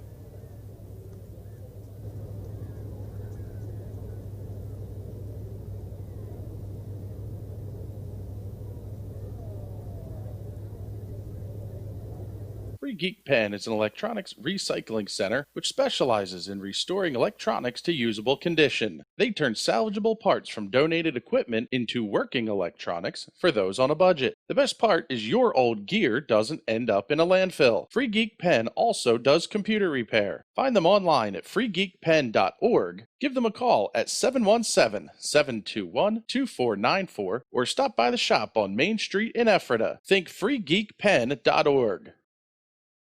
If there's one thing every car guy hates, it's cleaning the garage. Do you want to take most of the time and hassle out of that job? Then call Zone Garage of Eastern Pennsylvania and New Jersey. Agnes and her crew will have your garage, shop, basement, or even your porch looking great all the time. With unique patterns and designs, plus the ability to incorporate your logo or any artwork, your space will never have looked better. Installation is done in 1 day, guaranteed, and Zone Garage offers a 20-year warranty on the top coat. Their coatings are durable, anti-slipped, and impact resistant. Give them a call at 570-856-6067. That's 570-856-6067 for Zone Garage of Eastern Pennsylvania and New Jersey. And for those of you watching tonight on NRN, the National Racing Network, welcome back to Lanco's Clyde Martin Memorial Speedway for the Bud Spring Service Labor Day Shootout here at the Clyde Martin Memorial Speedway on this Labor Day weekend. I'm Casey Kreider, keeping Chris Graham's seat warm tonight, and we're ready to go for the final round of qualifiers. The Sportsman's in action now, and their lineup for the first race will go like this. The 23K of Courtney Cup will start on the pole, followed by the 16P of Patrick Kern. On the inside of row 2, it's Jeremy Eisenhower in the 3S and Shannon Slaughter in the 53S. Austin Graby in the 87 and Jason Swavely in the 14. They make up row number 3. Nate Gibble in the N8 and Ryan Heckman in car number 30. They're on row number 4. Alan Durham will make up the inside of row number 5. On the outside will be Brian Scholle in the 10Z. And making up the 6th and final row will be Dave Williams in the 21D and Jamie Flickinger in the 9G.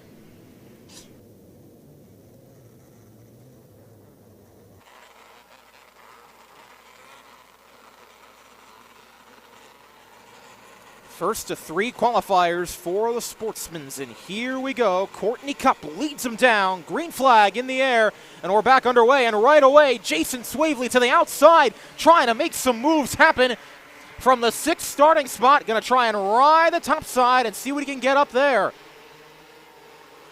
Battle on for 3rd spot between Eisenhower and the 87 of Austin Graby. Right now, though, it's Courtney Cup out in front, pacing the bottom side. Patrick Kern on the outside, trying to see if he can get the momentum up top. Austin Graby through to the 3rd spot. And Jeremy Eisenhower running in 4th with Jason Swavely rounding out the top 5. Here comes Swavely to the inside of Eisenhower, but won't make the move happen. Up off turn 4, gonna try it again down in turns 1 and 2, and he'll stay side by side with Eisenhower. Let's see if he can get it done through 3 and 4. Looks like he will just barely squeak in there to do just that. About a car length and a half separate the front 2. Courtney Cup and Patrick Kern. Kern not able to close that much that lap. They were nearly dead even that time around. Cup, though, remaining on the point. 6 laps to go.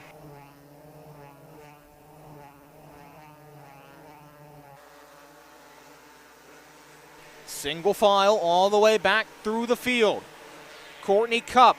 Patrick Kern closes in by a few hundredths, but that's not going to get the job done. He is there, though, right on the back bumper, coming to 2 laps to go.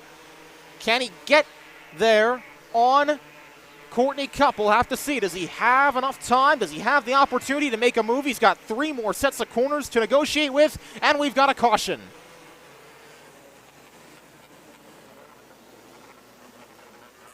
And that is for Shannon Slaughter, who has come to a stop up in the middle of turns 1 and 2.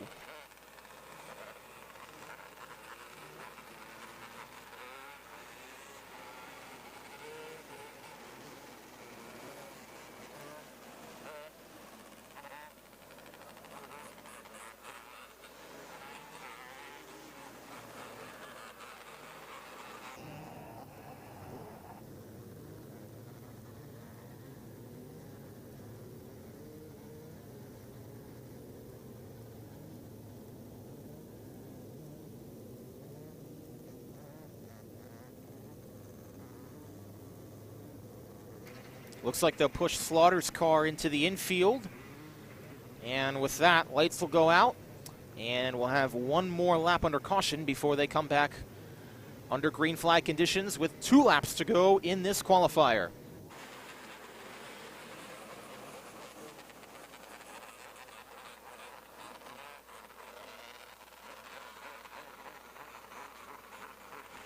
Courtney Cup leading Patrick Kern, leading Austin Graby. That's your top three. Here we go. Back to the green flag. 2 laps to go. Here comes Swavely to the inside, trying to make the move happen on Graby. As on the inside and upside down goes Patrick Kern as he tried to make the move inside of Courtney Cup, and that did not work.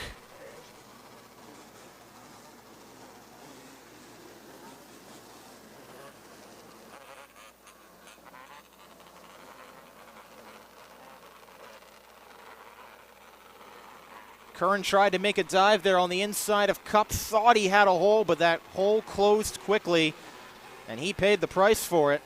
Thankfully, that car's still on all 4 wheels. We'll see how much damage it has.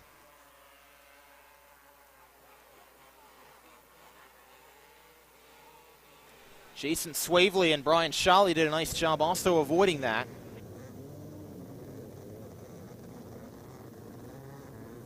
And we'll try it again. Now it's Austin Graby behind Courtney Cup with 2 laps to go. Swavely in 3rd spot. Here we go. Back to the green flag and back with 2 laps to go.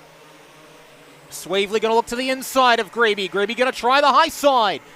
Run the Harry Gant line up at the top and see if he can get around the outside. But that's going to open the door for Swavely inside. In turn 3, closes the door there. White flag for Courtney Cup. 1 lap to go. The battle is on for second behind him between Graby and Swavely. But Courtney Cup in the 23K will come to the line to win the qualifier for the Sportsmans. Followed by Austin Graby, then Jason Swavely, Jeremy Eisenhower, and Nate Gibble rounding out the top 5.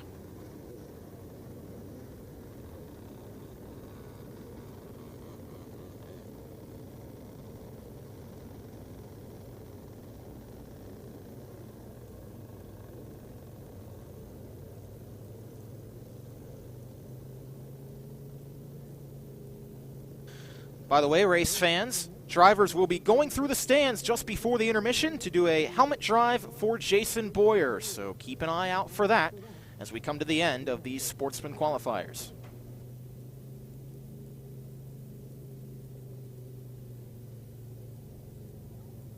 And once again, if you are the owner of a blue Toyota Matrix with the Pennsylvania license plate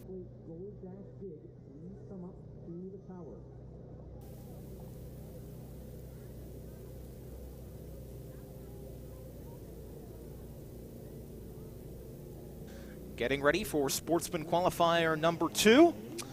The lineup will look something like this. Robert Shanaman in the 15. He'll start on the pole. On the outside pole will be the 26 of Corey Schmuck. The 41R of Alex Swift. He'll start on the inside of row 2. Chase Laser in the 7L starts outside of row 2. Anthony Yerger in the 5A. He'll start on the inside of row 3. Jesse Maurer in the 88. He'll start outside row 3. Eddie Mort in the 41L starts inside of row 4. Max Fosnot in the 19M. He'll roll off from the 8th starting position. Steve Smith Sr., no, not the NFL wide receiver, the driver. He'll start on the inside of row 5. Jack Redkay will be on the outside of row 5 in car number 32. And Michael Spatafora in car 8. He'll round out the lineup on the inside of row 6.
All right, so we'll wait to get the lineup all in order here, and then when we do, we'll go for 10 laps, and then one more Sportsman Qualifier to follow before intermission, and before we get into the B and eventually the A mains. Lights are out. That means we'll go green this time by Robert Shanahan on the pole. Alongside him, Corey Schmuck. And here we go. 11 cars ready to rock. Green flag back in the air. And Robert Shanahan leads them down to turn 3. Alex Swift in the 41L trying to make a move inside of Schmuck. Can he clear him entering turn 3? Looks like he'll do just that. That's Jesse Maurer right in the top side in the 88 car, trying to see if he can make that happen. And Anthony Yerger doing the same right behind him. Maurer on the outside, Yerger also right in the top, but not able to make too much progress on Chase Laser right now. Now Laser goes to the top as Maurer looks inside and closes the door off turn 2. Now Maurer's going to try to make the move, diving inside, and he'll get the pass done. Leave it to Anthony Yerger now, the fight for the 5th spot with Chase Laser. Meanwhile, the battle is tightening for the race lead. Robert Shanahan and Alex Swift, and Shanahan's off the pace down the front straightaway. Not sure what happened, but that car appeared to die right as it came under the flag stand. And the lead starter, Mike Fry, and it comes to a stop up in the middle of turns 1 and 2. That's a tough break for Robert Shanahan, who was trying to hold off Alex Swift for the race lead.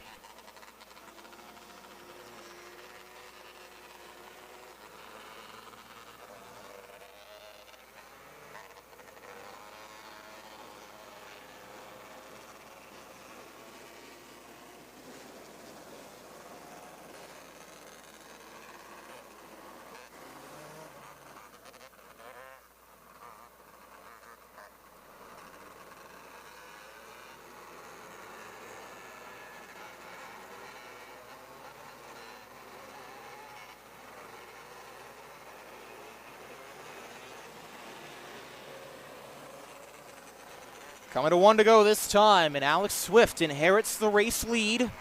He'll be followed by Corey Schmuck and Jesse Maurer, them making up the top 3.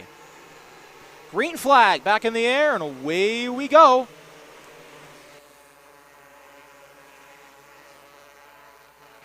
Front 3 all get away pretty evenly. It's Anthony Yerger in 5th, the first to venture up to that top side. Now he'll run bottom side through 3 and 4.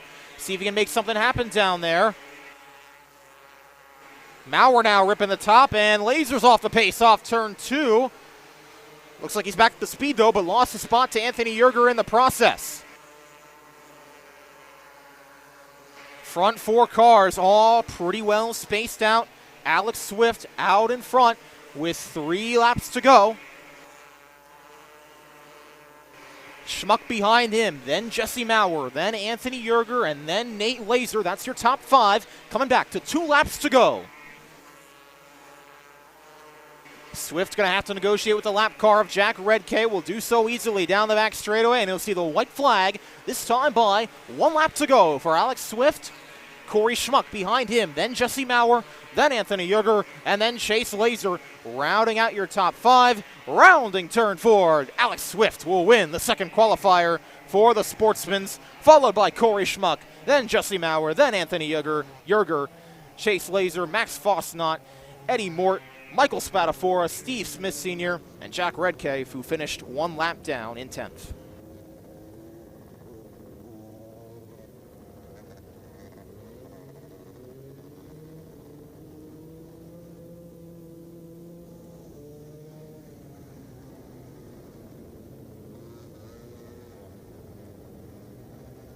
With intermission coming up, be sure to check out the concession stands, and don't forget about Not Your Mama's Kitchen's breakfast tomorrow. That'll be from 7 to 10, so come on out and have a nice hearty breakfast before a great exciting day of Labor Day weekend racing.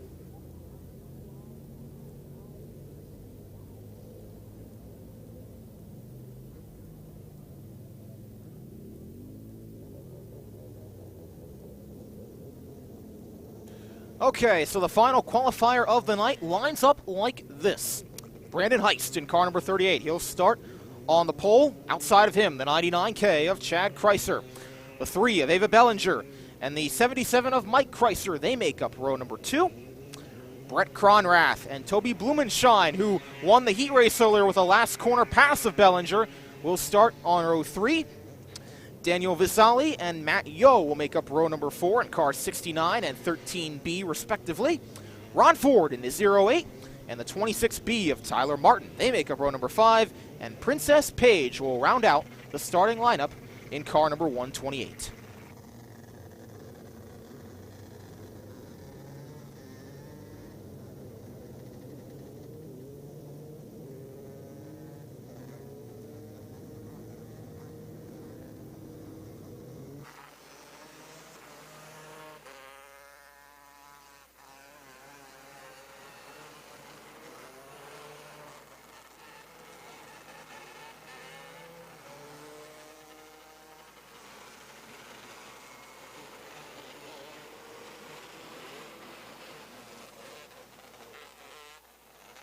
All right, everybody getting doubled up. Looks like we'll probably have about one more lap of caution before we get under green. And that'll be the case. They'll get one to go this time by.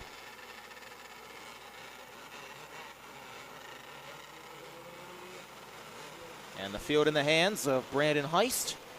We'll start on the pole. He's got to leap off first, but Chad Chrysler will try to do the best he can to leap off right beside him and off into turn number 3.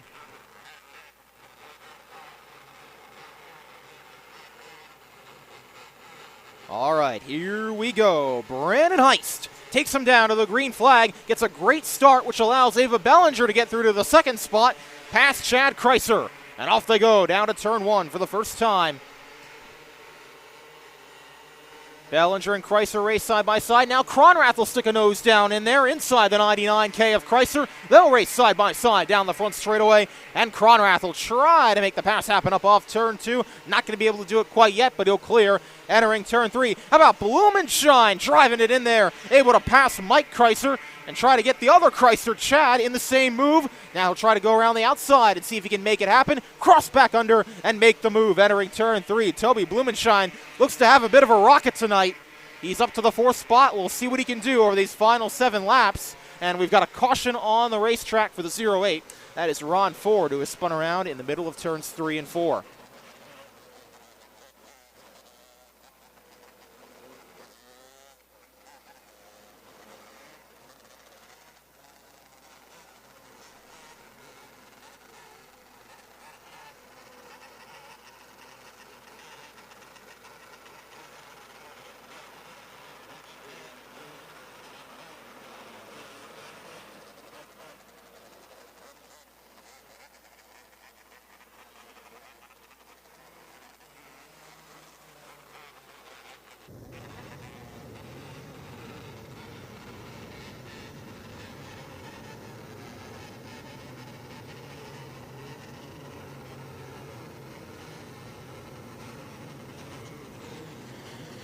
All right, coming back to 1 to go before we get the green flag on the back straightaway. Brandon Heist leads Ava Bellinger, then Brett Cronrath, Toby Blumenshine, and Chad Chrysler. They're your top 5. Final opportunity to score points and try to get into the A-main. Here we go, green flag back in the air. Heist able to get the advantage. Cronrath heating up Bellinger for second. And Blumenshine rides the top side. He's going to have a lot of momentum, almost too much momentum coming off the corner. Almost ran over Brett Cronrath and had to turn that thing nearly 90 degrees to the left just to get under him. Now he's to the inside, and he'll make the pass up off turn 2. Blumenshine through to 3rd. He'll chase down Ava Bellinger now for the 2nd time tonight, this time for the 2nd spot. As it's Brandon Heist out in front by about half a dozen car lengths, trying to see if he can grow his lead. Here comes Blumenshine back to the inside of Bellinger, but can't make the move happen. Bellinger shuts the door and hangs on. Now Cronrath going to try the outside on Blumenshine and get the spot and get past Bellinger. Big move for Cronrath, as off the pace is the 21 on Blumenshine. He came to a stop. You could see that coming off turn 2. He lost some momentum, and then not quite sure what happened, but that car has come to a stop in 3 and 4. And we'll have to see if it's something that they can repair or if he'll have to be done for at least this event.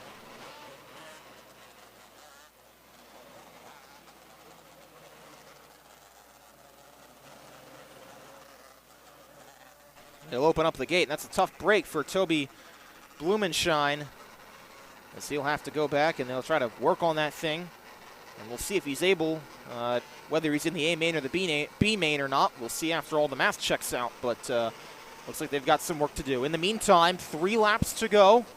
Brandon Heist, then Ava Bellinger, who had the spot at the last completed lap, so Brett Cronrath is going to have to do it again. Mike Chrysler and Chad Chrysler, that's your top 5. And here we go, 3 laps to go. Bellinger trying to make a move on Heist, but now it's Cronrath trying to make a move on Bellinger for second. They race hard down into turn 1 and give the spot to Brett Cronrath. Now let's see if he can chase down the 38 with 2 laps to go. It's Brandon Heist by about half a second over Brett Cronrath. Then it's Bellinger. Then it's the 2 Chrysler drivers, Mike and Chad. Here we go. 1 lap to go in the final qualifier of the night. Brandon Heist, then Cronrath. Inside comes Mike Chrysler on Ava Bellinger, and he'll get the spot from her.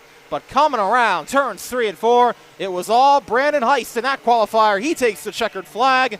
Brett Cronrath hangs on for second. Then it's Mike Chrysler, Ava Bellinger, Chad Chrysler, Daniel Vizali, Matt Yo, Princess Page, Ron Ford, and Tyler Martin, your top 10.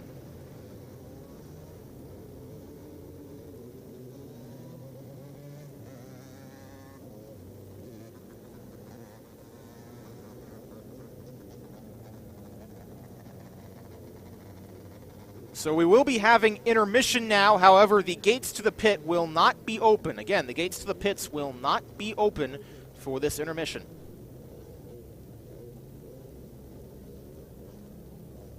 And for those of you watching on NRN, the National Racing Network, we'll be back in just a little bit for the B mains. I'm Casey Kreider, and we'll be back for the action here at Clyde Martin Memorial Speedway.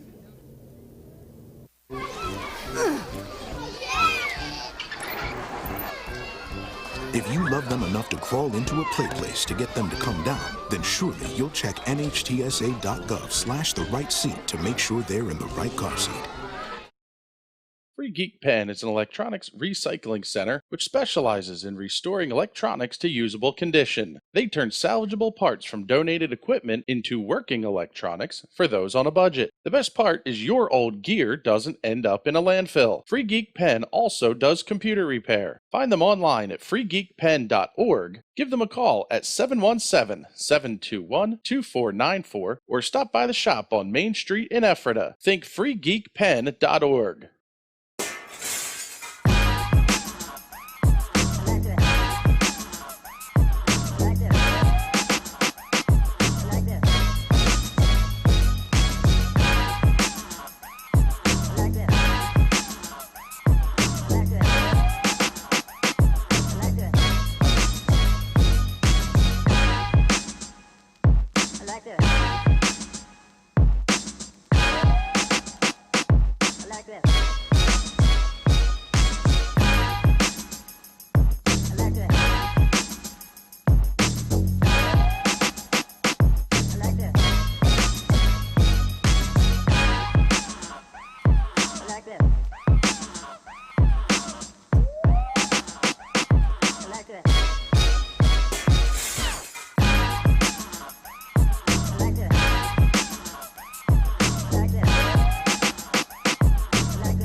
At 600cc Performance, our roots run deep in CC racing. A leader in fuel injection, dyno tuning, wiring, and diagnostics. With over 15 years of experience in building and tuning, you can count on us to get you to the winner's circle. Whether it is diagnostics, sales, or service, 600cc Performance is your source for everything CC racing. Find out more at 600ccperformance.com. If there's one thing every car guy hates, it's cleaning the garage. Do you want to take most of the time and hassle out of that job? Then call Zone Garage of Eastern Pennsylvania and New Jersey. Agnes and her crew will have your garage, shop, basement, or even your porch looking great all the time. With unique patterns and designs, plus the ability to incorporate your logo or any artwork, your space will never have looked better. Installation is done in 1 day, guaranteed, and Zone Garage offers a 20-year warranty on the top coat. Their coatings are durable, anti-slipped, and impact resistant. Give them a call at 570-856-6067.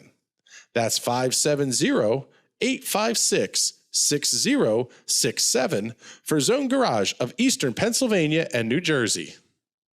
I'm heading out, man. You want to ride? No, I got my car, but I actually really need to go to the bathroom. Dude, are you okay? I am definitely buzzed. Yeah. I think I will take this, and I will take that ride home.